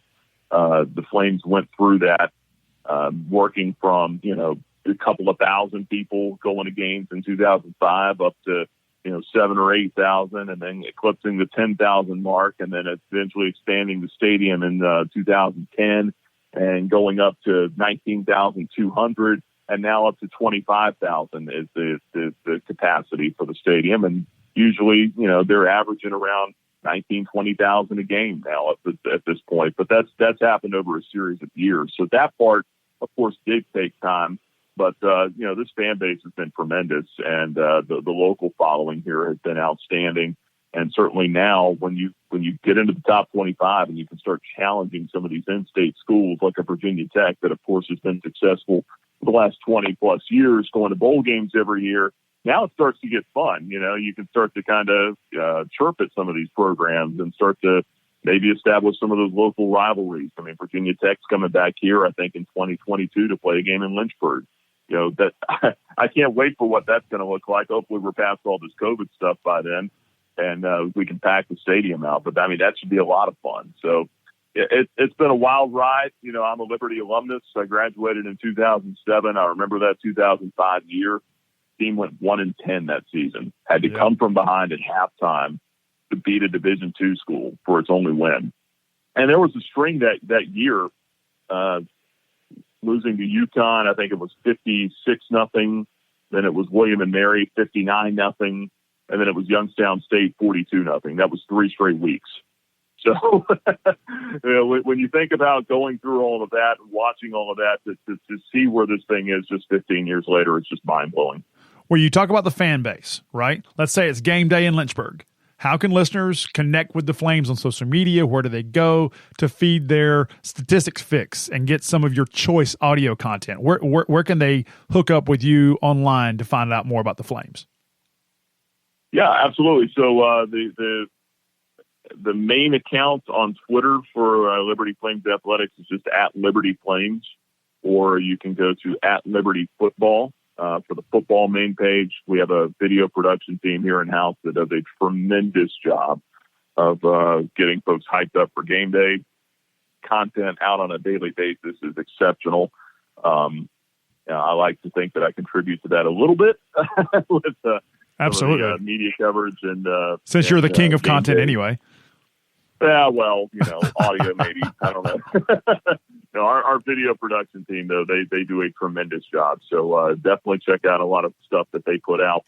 And then on the radio, we will be live coming up at 10:30 Saturday morning from Lane Stadium in Blacksburg with Flames Football Tailgate Show. I will be hosting that. And you can listen locally here in the state of Virginia, 88.3 FM, or online at libertyflames.com or the My Journey FM mobile app. So a lot of different ways to follow the Flames. Well, joining us today on the College Football X, we've had Flames sideline reporter and audio content coordinator for Liberty, Nick Pierce. Nick, thanks again for being one of our X Factors today. Good luck the rest of the season, and have a great game in Blacksburg on Saturday. Hey, John, thanks a lot for having me. Appreciate it. Stay tuned to the College Football X. We've got lots more content coming up here. You're listening to the College Football X on the OSG CFB Podcasting Network. The OSG app is up and running on your Android or iPhone. Install the OSG app and listen to our podcasts from college football, soccer, and lacrosse. What are you waiting for? Download the OSG app today. One played major college football. The other just thought about playing. It's the Stereo J-Dubs with John Wood and John Wilkerson. Thanks, Hendo. Welcome into another edition of the Stereo J-Dubs. Mono J-Dub over there and Mono J-Dub here, if you want to split hairs here. We had a big week of football here, including the debut of DJ Uiagalelei down in Clemson when they took on Boston College. What did you think about that game? Well, when I saw the halftime score, I was a little concerned, especially if you're a Clemson fan. But how many big plays did Boston College have in that first half? You had the fumble return, 97 yards for a touchdown. And just think if that punt return that went for a touchdown wasn't called back because of an illegal block in the back, we'd be talking about a BC win. But Dabo Swinney with a heck of a halftime speech. And then what brilliance to have Travis Etienne return the opening kick, second half kick, and bring it into really great field position, and Clemson capitalizing from that. And from then on, it was on. For me, the one thing that got me in that first half was the fourth down fake field goal where they had Tessitore run up underneath center and got Clemson to jump off sides. Yeah. That was a very gutsy call by Jeff Hafley and the Eagles. But then you didn't see that aggressiveness in the second half. So I don't know if they got slapped in the mouth, but the same team didn't show up after halftime.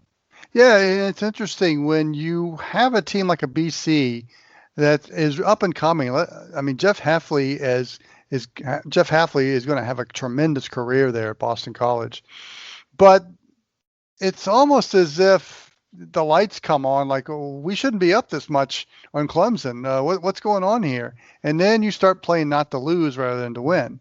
And I think that's what bit Boston College in the backside again.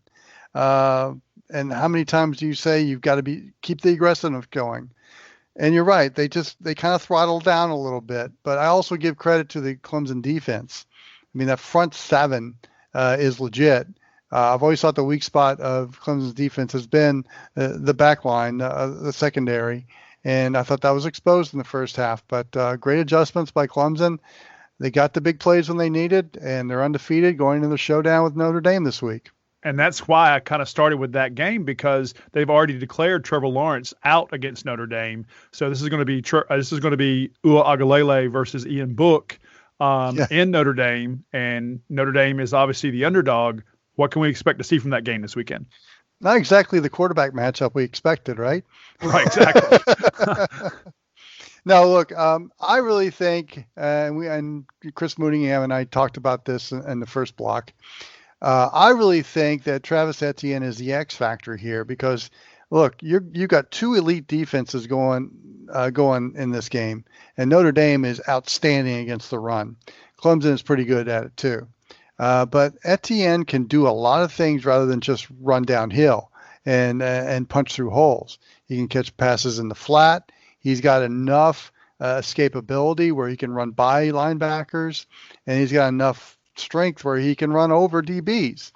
So he's going to be the X factor in this game. He's going to get a lot of work in this game too. But he's also, to me, John, he's become kind of the heart and soul of that Clemson offense.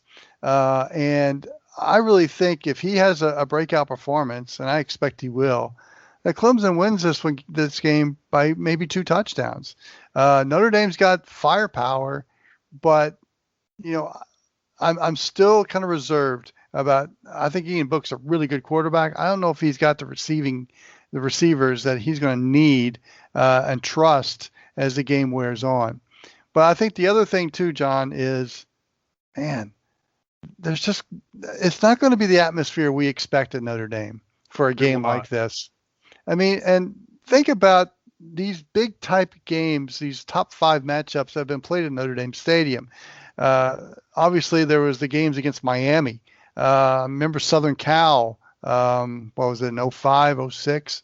Yep. It just seems like Notre Dame just attracts these type of matchups, and they usually come out on top of these matchups simply because people are in awe of the atmosphere at Notre Dame. You got Touchdown Jesus, you got that crowd right on top of you, and none of those factors are going to be there on Saturday. It's almost as if if things were normal, it would have been like remember when Georgia came to Notre Dame a few years back? Oh, yeah. It would have been the same atmosphere. Because Clemson has a very similar fan base, and it's not going to be that way. And that's another reason why I kind of like Clemson in this game, because you got seasoned veterans over there that have been through the wars, even without Trevor Lawrence being in the lineup. And I just think all things point to Clemson. Yeah, and you're talking about the Notre Dame history. I still say Rudy was offsides. He was offsides.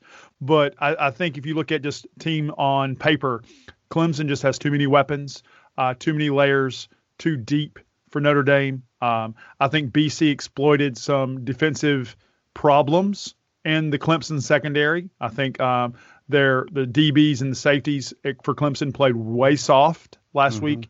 I think that Ian Book's going to exploit some of that. But if you put, teams on paper up against each other, I think Clemson's going to come out of this easily 2 to 3 touchdown lead. That's just my take. So I would take the over in this game.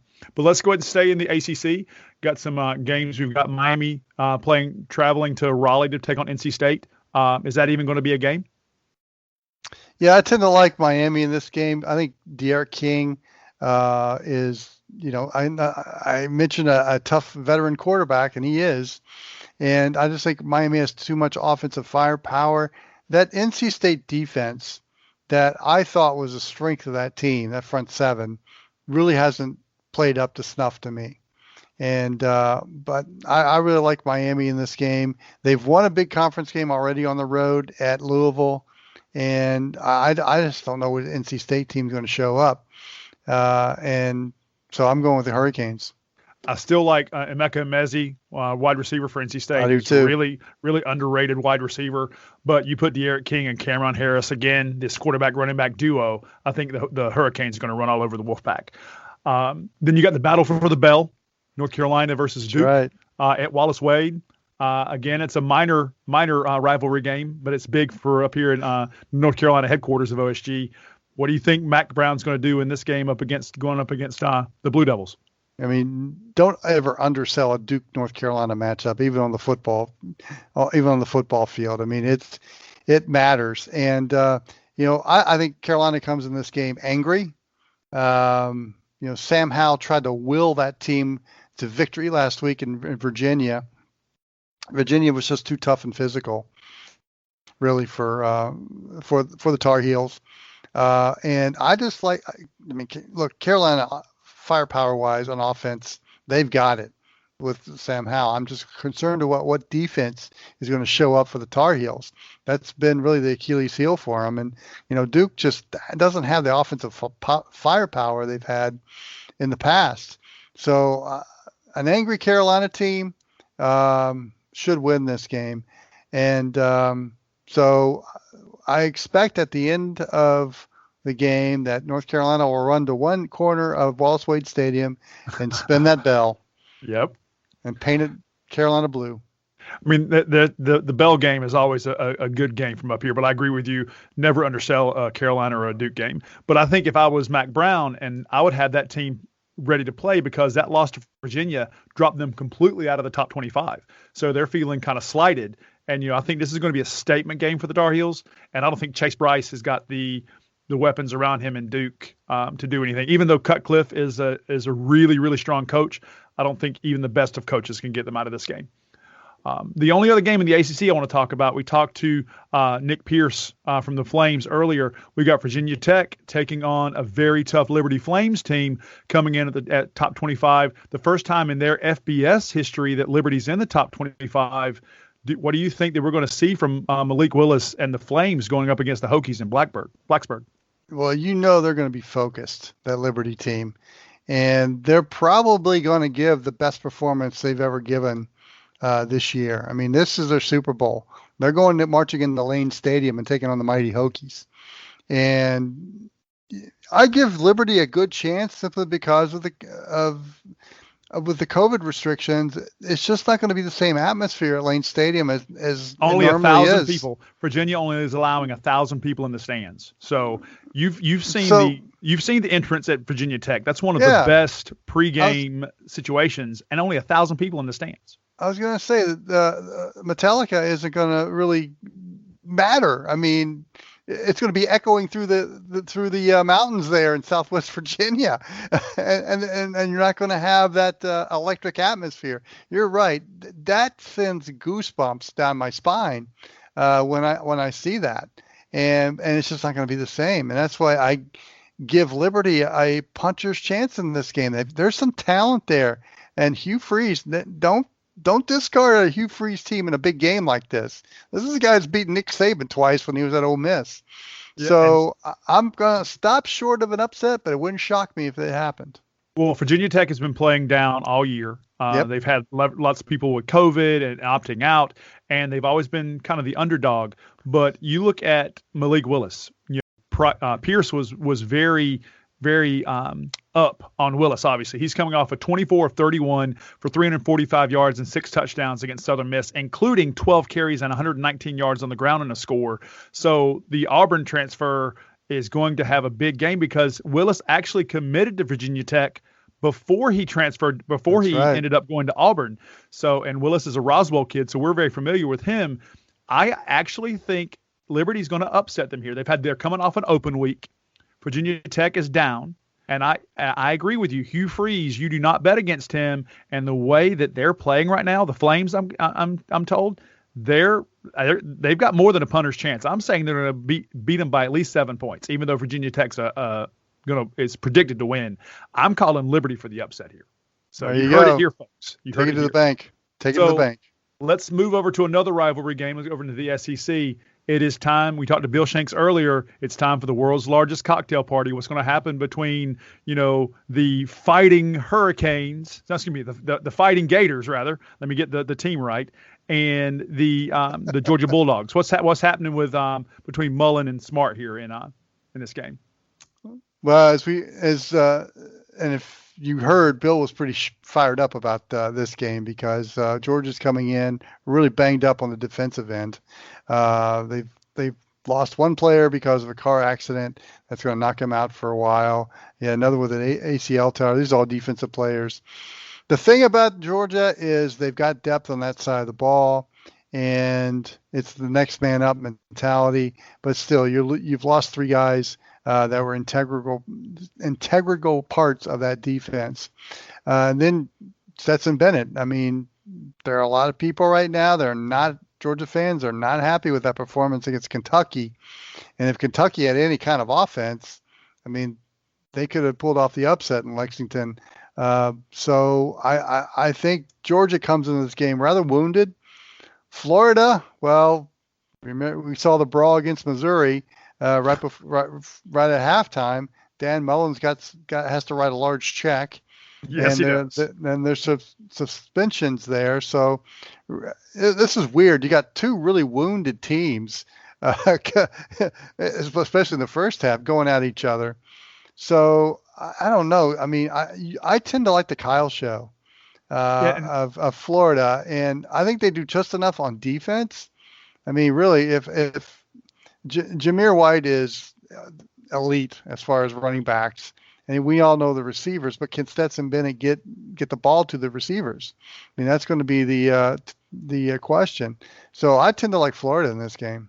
And obviously, this is the battle for the SEC East because no one else in that mix, Kentucky, Missouri, Tennessee, South Carolina, none of those guys are going to be challenging for the East title. So Georgia's coming in ranked higher than Florida. But I think if you look at Stetson Bennett and Zamir White versus the Kyle show between Kyle Trask and Kyle Pitts, I honestly think, they're playing in Jacksonville at TIAA Bank Field. I honestly think that Florida is going to come in here with a statement game. I honestly think this is a home game for them technically. And I think that Georgia's going to go in there. They're going to try to rely on their defense. I just honestly don't think that Georgia's going to have enough points on the board. I think that Florida's going to keep Zamir White under 100 yards, and I think that they're going to be all over Stetson Bennett all day. And I say Florida by at least 10, even though UGA's got the 3.5 line. I still think Florida by 10. And I mean, here at OSG South in Georgia, you're going to hear some howls from Georgia fans because that basically eliminates them from any kind of national title hopes. And kind of ruins a season that looked promising for Georgia fans. So there's a lot on the line for the Dogs in this one, and they're showing up wounded. Well, if they lose, they'll go 4-2 overall. They're not going to be able to catch someone like an Alabama. Obviously, no. Alabama's already beat them this year. So a loss to Florida would basically seal the deal for the Bulldogs. It's kind of a down week this week in the SEC. We've got Texas A&M playing at Williams-Brice Stadium in South Carolina. That's a trophy game. It is. James Bottom Trophy. But I think the trophy should already be in Kellen Mond's hands. I think A&M's playing really well right now. Kellen Mond's thrown for almost 1,300 yards and 12 touchdowns. He's hitting on all cylinders now, and I just don't think that the South Carolina offense. You've got Shi Smith on the outside for the Gamecocks. I just don't think South Carolina's got the wheels to even stay with Texas A&M in this game. I agree. A&M wins this one. And then the ugliest game of the year, Vanderbilt and Mississippi State. Oof. Mississippi State started off with such promise, I think, catching LSU on their rebuilding year in Red Stick. We had such high hopes for the Pirate, and the air raid offense has been kind of grounded over the last 4 weeks. They're coming in 1-4 in the SEC. Vanderbilt hasn't even sniffed a game yet. And Mississippi State, being as bad as they are a 20-point favorite in this game. They're playing They're playing in Davis Wade Stadium, and they're still a 20-point favorite against the Commodores. And not only that, J-Dub, they scored 44 points against LSU to open the season. Since then, that offense has scored 23 points. Total. Incredible. So much for KJ Costello in that air raid offense. Exactly. One thing I want to know is Vanderbilt. I mean, they obviously, as a Tennessee fan, and we'll talk about that game here in a second. Yeah. As a Tennessee fan, I've never been unhappy when Vanderbilt's been down, because obviously, they're between Memphis and Tennessee and Vanderbilt. You can try to be, the best in the state, right? Yeah. But how does Derek Mason still have a job? It's Vanderbilt. That's the only thing I can say. I just don't understand the way the last couple of years. I don't know how he still has a job. That's just me. They probably can't buy him out, to be honest with you. This is true. This is true. That's a situation. But I mean, they're just in Nashville. They're just hurting. I mean, granted, Vanderbilt's a baseball school. It's not. They're not a football school, and they're known for being the smartest school in the SEC. It used to be a basketball school. Used to be. Now Tennessee's the best in the state for that. I'll take that. Thank you very much. But let's go to another game that you and I both have a vested interest in. Yes, we do. Tennessee's traveling to Razorback Stadium in Fayetteville, Arkansas, for a matchup against your Razorbacks. Tennessee, believe it or not, is a 1.5 point favorite in this. I don't trust that because right now our quarterback situation in Tennessee is awful. JG is like Dr. Jekyll and Mr. Hyde if Mr. Hyde was asleep. And you don't know if him or JT Shrout or I'd really want to see Harrison Bailey get a run in Tennessee, but he's not there yet. I just coming out of Georgia, he's just such a fantastic talent. But if I was going to put Felipe Franks up against our quarterback got by committee, I like Arkansas in this game. I hate to say it, but I think Sam Pittman's got the Razorbacks playing well. And I know that all my Tennessee fans listening to this are going to hate me for this, but the way we've been playing as of late, I don't think we deserve to win this game. Arkansas's been doing everything right, don't you think?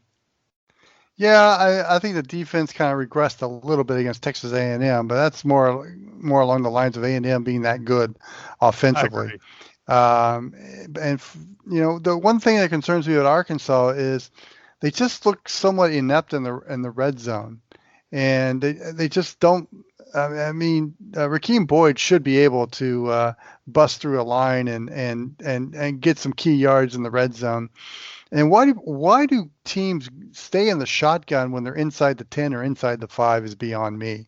But I've never understood that either. Because that's like 6-7 yards you have to make up right off the shotgun, just formation. Right. So hopefully Kendall Briles can shore up some of that going in, but I do like Arkansas coming into this game. Tennessee's had some issues. I don't need to tell you about that, and you kind of explained it already.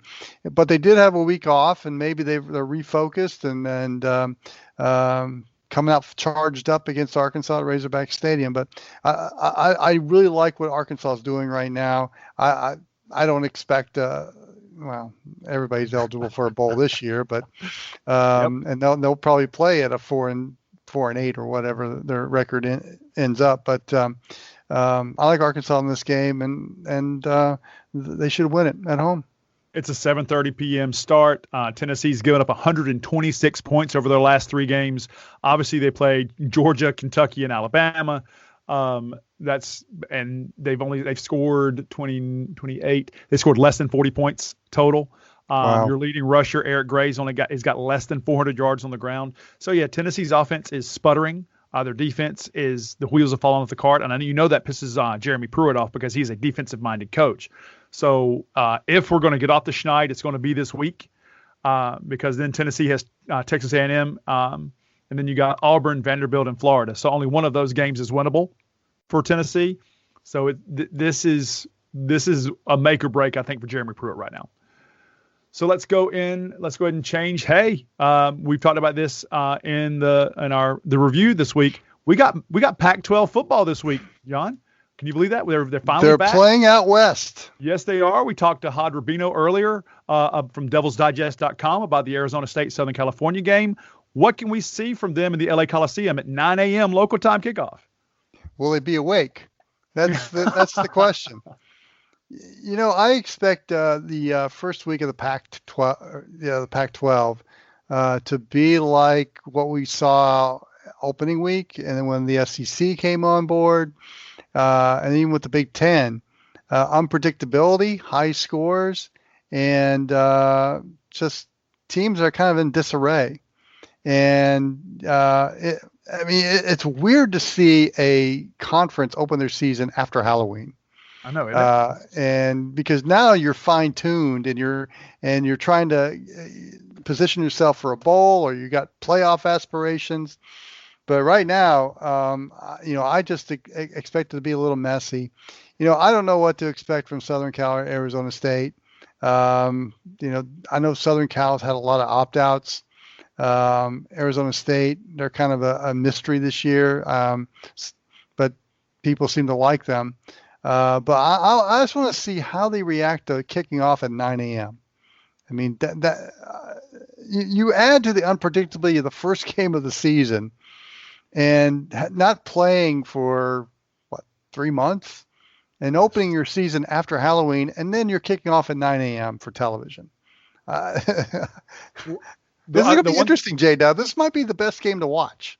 Yeah, of this conference, absolutely. Because the one person I'm actually looking for in this game, I want to see how he responds, is Keaton Slovis, right? Yeah, JT Daniels left, he's gone, and see, Slovis is a sophomore, getting started off the year, been watching everybody else play.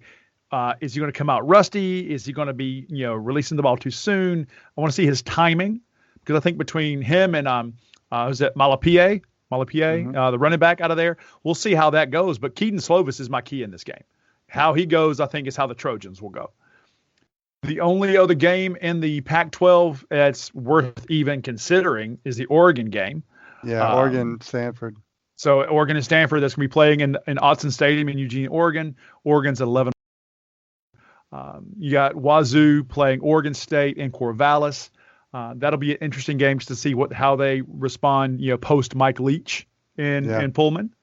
You got UCLA, Colorado in Folsom Field in Boulder. Then you got Arizona traveling to Rice-Eccles Stadium in Salt Lake City to take on the running Utes of Utah. So not a whole lot going on there, but they're back. Yeah, and I like the Oregon-Stanford game. I want to see what the Ducks look like. Look, I like what Mario Cristobal's doing there. He's giving a kind of an SEC mentality to the Ducks. So his focus has been on the interior lines and getting fast and strong guys on defense. And so I'm really interested to see Oregon, because I really think that's the up and coming program in the Pac-12. That's your one shot at a playoff, not this year, but on down the road. They've got the brand name, they've got the cool uniforms, and now they got a coach that really knows the essence of football, not just the pretty shiny toys. I mean, he wants to waller in the mud with you. The other team like that to me is Utah. I'm looking forward to watching them play against Arizona. I think Kyle Whittingham has done a great job in that program, especially in the transition to Pac-12. So I'm really interested to see how they play. But the other three games, Washington and California kind of intrigues me too, because of Justin Wilcox and what he's trying to build there at Cal. He's got off to some great starts, but they usually fade toward the end. And of course, the Huskies are always in the mix. So they're probably not marquee matchups, J-Dub, but they are interesting games for us for a hardcore college football fan like myself. I agree, and you haven't. I mean, a lot of these teams, and we don't know what's coming out of them. Like for Oregon, how are they going to, I guess, move on from Justin Herbert? Right? They've got 7 quarterbacks on the roster. Yeah, I saw that. I mean, who's going to take the mantle? Right? I think Tyler Shuff is one of those ones. I think Jackson's another one that might get some run. So we'll see what they do there. But I agree with you. I mean, living out in Washington State for as long as I did, covering the Wazoo.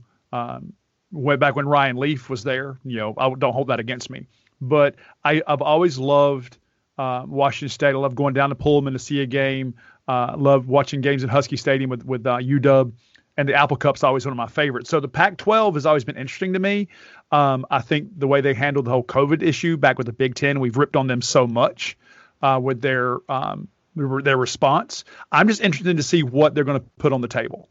And I think that the USC Arizona State game's on my list. I agree with you. Washington Cal's on my list. And I really want to see what Oregon does against the Cardinal in Eugene. So that's my kind of take on the Pac-12. Well, real quickly, you mentioned Washington State. I want to see how they are as Nick Rolovich as the head coach. Yes. Because I think that's an upgrade. I agree. What we're seeing with Mike Leach in Mississippi State. I mean, Leach is a gimmick coach. And Rolovich is not a gimmick guy, but he's got a few bag of tricks. And I kind of want to see how they look with Rolovich now on the sidelines. I agree with you, and I think that Leach is kind of one-dimensional, and he's stubborn. He'll hold on to it and run it until he's blue in the face. I think Rolovich is a guy who will adapt. He'll overcome. He'll adjust. So yeah. I think that's going to be new in Pullman. And it'll be interesting to see. But I agree with you. In a lot of ways, Rolovich is an upgrade at head coach. I agree with you completely. Yeah, we knew of a stubborn head coach at Georgia Tech for a while, didn't we? Oh, yes, we did. He was probably off on a golf course right now saying, I'm glad I'm not involved in football anymore. Exactly. But, yeah, go get him, Paul. But let's move on to the Big 12 now. There are a couple of big matchups there. I think Oklahoma State's egg last week really shot the Big 12 in the foot for any type of a prayer of a Big 4 matchup. They're taking on K-State, who both teams are kind of reeling. I honestly think that Chuba Hubbard is just going to run away with this game. What else do you think we're going to see in Manhattan? Well, this is really the teeth of Oklahoma State's schedule because, they had a brutal 4-game stretch here, getting the win at home against Iowa State, and then obviously the overtime loss to Texas. Texas playing for Tom Herman's job effectively. Those are home games. Now they go on the road, a tough one at K-State, and then they get a week off before they play Bedlam in Norman, Oklahoma. But we'll see. I mean, OSU's defense is not really mentioned much, but that's a stout defensive unit for a Big 12 program. And yes, we talk about the offense there. What killed Oklahoma State against Texas was the turnovers. Absolutely. When you turn the ball over, 4 times, 3 of them by fumbles for loss, and Texas scores 18 points off those turnovers, that's going to equal to a loss every time. So now what you have is a 3-way tie between Iowa State, Kansas State, and Oklahoma State. If K-State wins this, let's see, I believe they're in the driver's seat because do they still have Iowa State to play? As I look at their schedule, they November 21st. Yep. November 21st. Yeah, there you go. Happy birthday to you. Yeah.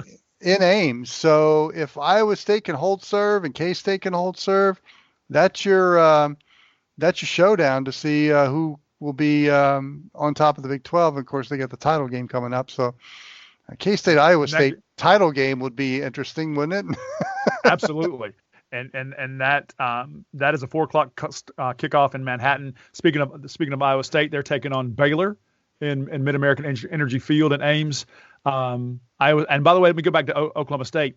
The Cowboys are a 14-point favorite in that. I think that's way too big. Yeah, I actually think K-State's going to win this by at least a field goal. I'm calling K-State for the upstate here. Yeah, because K-State's such a grinding type team. Yeah. And I don't think OSU does so well with those type of teams. But I think Iowa State's going to handle Baylor at a home game in Ames. The only other game really that it's on my radar in the Big 12 is Texas, West Virginia. The Mountaineers come in on a roll.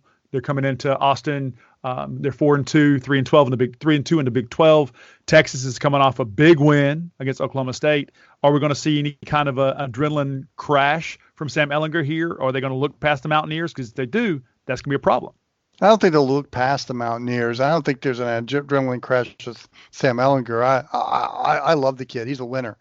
And that's not going to bother him at all. Texas is, that was a huge uplifting win for Texas to win that on the road in Stillwater. So they've kind of crossed a little bit of a threshold and perhaps saved for a time Herman's job.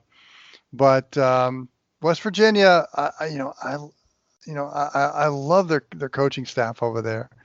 And I love how they're Neil Brown. And I love how they're sticking with the basics there at West Virginia.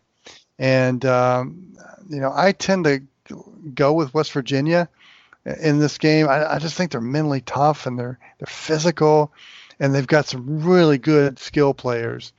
And Texas defense is just, I think the turnovers and the offense that Texas was and the great field position they had kind of masked some of the issues that Texas has on defense against Oklahoma State. And I just think West Virginia is going to expose some of those weaknesses again. And I like West Virginia by 10 points. And I agree with you, especially since Keontae Ingram has been ruled out for the game against West Virginia. So Texas is going to be down a running back. So it's going to be, I guess, focused on Ehlinger here. But if you look at Texas's schedule, this is not the only game on there that's a forgivable win is Kansas, because they've got West Virginia this Saturday, then Kansas in Lawrence, then you've got Iowa State, and then K-State. So it's kind of a tough stretch for Tom Herman with the Longhorns. They almost have to win. This is almost a must win for him because you don't want to go 2-2 over this next 4 games. In my opinion. And do you want to play in Manhattan, Kansas on the first week of December? Ugh, no. Wear the Long Johns. That doesn't do you any good. No, it doesn't. I've been to that part of Kansas in the wintertime. I mean, there's snow on the ground there now, much less in a couple of weeks. Oh, when that wind comes whipping through, forget about it. The wind comes whipping through. Yeah. Then we've got Texas Tech traveling to Fort Worth to take on TCU. TCU's a 10-point favorite there. And we'll finish off with Oklahoma. Actually, Kansas is traveling to Norman to take on the Sooners. The Sooners are a 42-point favorite against my 0-6 Jayhawks. You take the over? Yeah, the over 64 points. So they're saying that, Kansas is going to get something there. But Spencer Rattler, I mean, you got to love what he's doing in OU. TJ Pledger as well. Their offense, not great. I mean, they're 4-2, 3-2 in the conference, but the Sooners are playing pretty good football right now. But Kansas is no good. Let's just call a horse. There's basketball. We're waiting for basketball season. That's right. That's the Jayhawk fan. We're like, okay, talk crap about us during basketball when we're beating everybody. So there is that. So let's move on to some conferences here. What's happening in the American this week? SMU's traveling to Temple, going to Philadelphia to take on the Owls. SMU's a 18-point favorite here. Any surprises in that game? No, I like SMU in that game a lot. I really like that Mustang team. Yeah, and we're going to go back to Phil's adopted favorite. We got, Houston traveling to number 6 Cincinnati, traveling to Nippert Stadium in Cincinnati. Cincinnati's a 14-point favorite. What are we going to see here? Cincinnati, if they can, they're going to run up the score. They are playing for an opportunity to be in the Final Four. And, they're hoping that whatever happens in the Clemson Notre Dame game kind of cancels that team out. They're looking to get that opportunity to sneak in that 4 spot and be the first group of 5 teams. So, and they've got the talent to do it. I mean, Houston's down this year. Cincinnati's still got East Carolina and 3 at home and then 3 road games to close the season at UCF, at Temple, and at Tulsa. They run the table. And they can win games by 3 touchdowns. I think you got to seriously look at Cincinnati as that team that could sneak into the Final Four, especially if the bigger teams start beating each other up and there's an upset here and there. That's their only hope. They're going to get a great New Year's Six bowl. But they want to be noticed. Beating Houston by 3-4 touchdowns, I mean, that's just the start of doing that. I mean, you look at the scores that they've put up. Really, the second best team in the American is SMU, and they beat them 42-13. So you got to like Phil's adopted team. Well, you got to look at this, right? Let's say just what our picks today. If Florida beats Georgia and Clemson beats Notre Dame and Cincinnati whoops up on Houston, does Cincinnati slide into the 4th spot here? See, I don't know. I don't know if the voters are willing to do that yet. I think they still need to see something. And if they consistently win by 3 touchdowns and put up some big scores, you can't ignore them then. And especially if the Power 5 teams are beating up each other to where some of the top 4 teams get a second loss, that's what they got to hope for. Cincinnati does. So it's possible. The one game I actually want to go ahead and start with, the Big Ten. The most overrated coach in all of college football. You've got Jim Harbaugh. He was hired in Michigan to win 2 games. Michigan State, the Paul Bunyan game, and Ohio State. He hasn't done those. I think he's done that once, one of those, since he's been in Michigan. The Wolverines are traveling to Bloomington to take on the 13th ranked Hoosiers. Yep. Are we going to see upswing for the Wolverines, or is this going to be more of the same? That's a tough one because Indiana has already proven they can beat a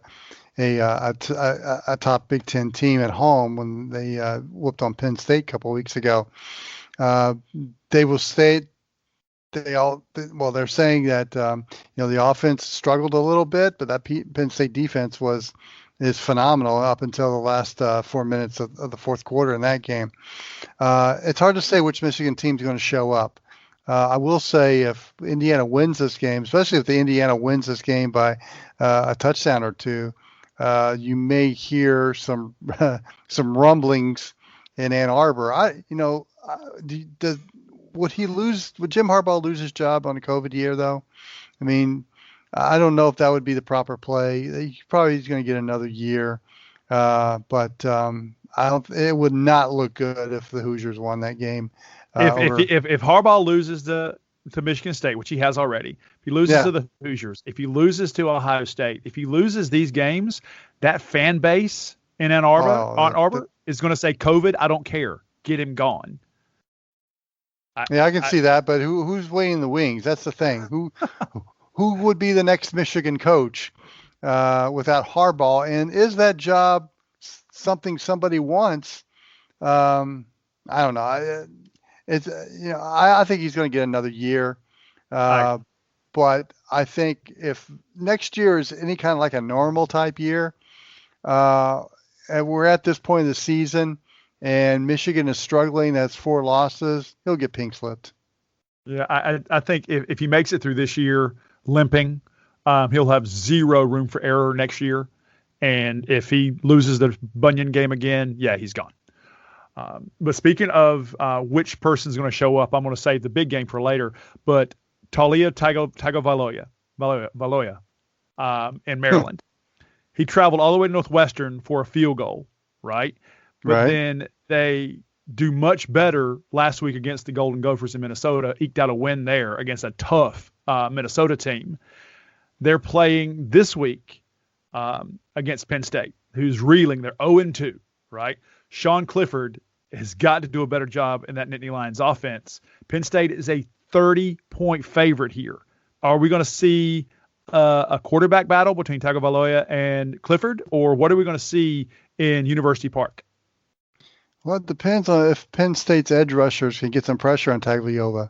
I mean, that's the key to me. If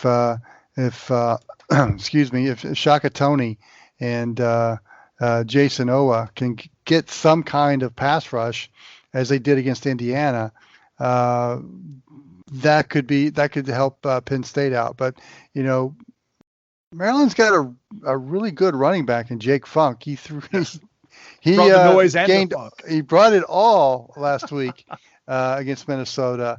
And now Penn State's pretty good against the run, but if he gets some good chunk yards, you've got to like the way Maryland comes into this game, because look, if there's any kind of adversity, or if we're getting toward the middle of the third quarter, and Maryland's hanging or even has a lead, that Penn State team's going to tighten up, and there's going to be a lot of nervous energy going on in Happy Valley. So, if Maryland can just hang with them, I got to like Maryland's chances in this game. Penn State needs to get out in a lead and quickly and calm down and try to salvage what else they can do for the rest of the season. But if Penn State starts out 0-3, now I think then you're going to hear some yelling going on about James Franklin and whether he can win big games as well. And I think that is probably a good thing about it. I mean, I just love Jake Funk. I mean, Jake Funk is probably, in 2 games, 27 carries, 256 yards, and a touchdown. I mean, kids got some skills. For the Stereo J-Dubs this week, we appreciate you listening to us. We've got so much more coming up here on the X. Stay tuned. We'll be right back. You're listening to the OSG CFB Podcasting Network. Like the voice you're hearing on this podcast? It could be on your production, too. Just go to goodpipesvo.com. That's goodpipesvo.com and reach out to Steve Henderson on the Contact Us page. Go to the website, click on the Contact Us page, and then see what Steve's Good Pipes can do for your upcoming project. Like the voice you're hearing on this podcast? It could be on your production, too. Just go to goodpipesvo.com. That's goodpipesvo.com and reach out to Steve Henderson on the Contact Us page. Go to the website, click on the Contact Us page, and then see what Steve's Good Pipes can do for your upcoming project. It's time now to put a stamp on this week's episode of the College Football X. Thank you so much to all the X Factors that joined us this week. Chris Mooneyham from 680 The Fan talking about Clemson, Notre Dame. Hod Rabino from DevilsDigest.com talking about the return of the Pac-12 and Arizona State and Southern Cal. Bill Shanks from the Bill Shanks Show talking about the world's largest outdoor cocktail party with Georgia and Florida. And Nick Pierce from Liberty talking about the Flames matchup this week against the Hokies of Virginia Tech. For Chris, Hod, Bill, Nick, John, and John, meaning me, thank you so much for hanging out with us again this week on the College Football X.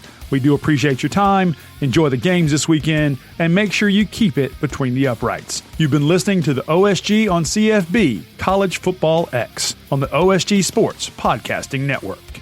Thanks for listening to the College Football X. You can find this and past shows by downloading the OSG Sports app on your mobile device. And enjoy all of our shows from the OSG Sports Podcasting Network. The OSG Sports app is up and running. Download it today.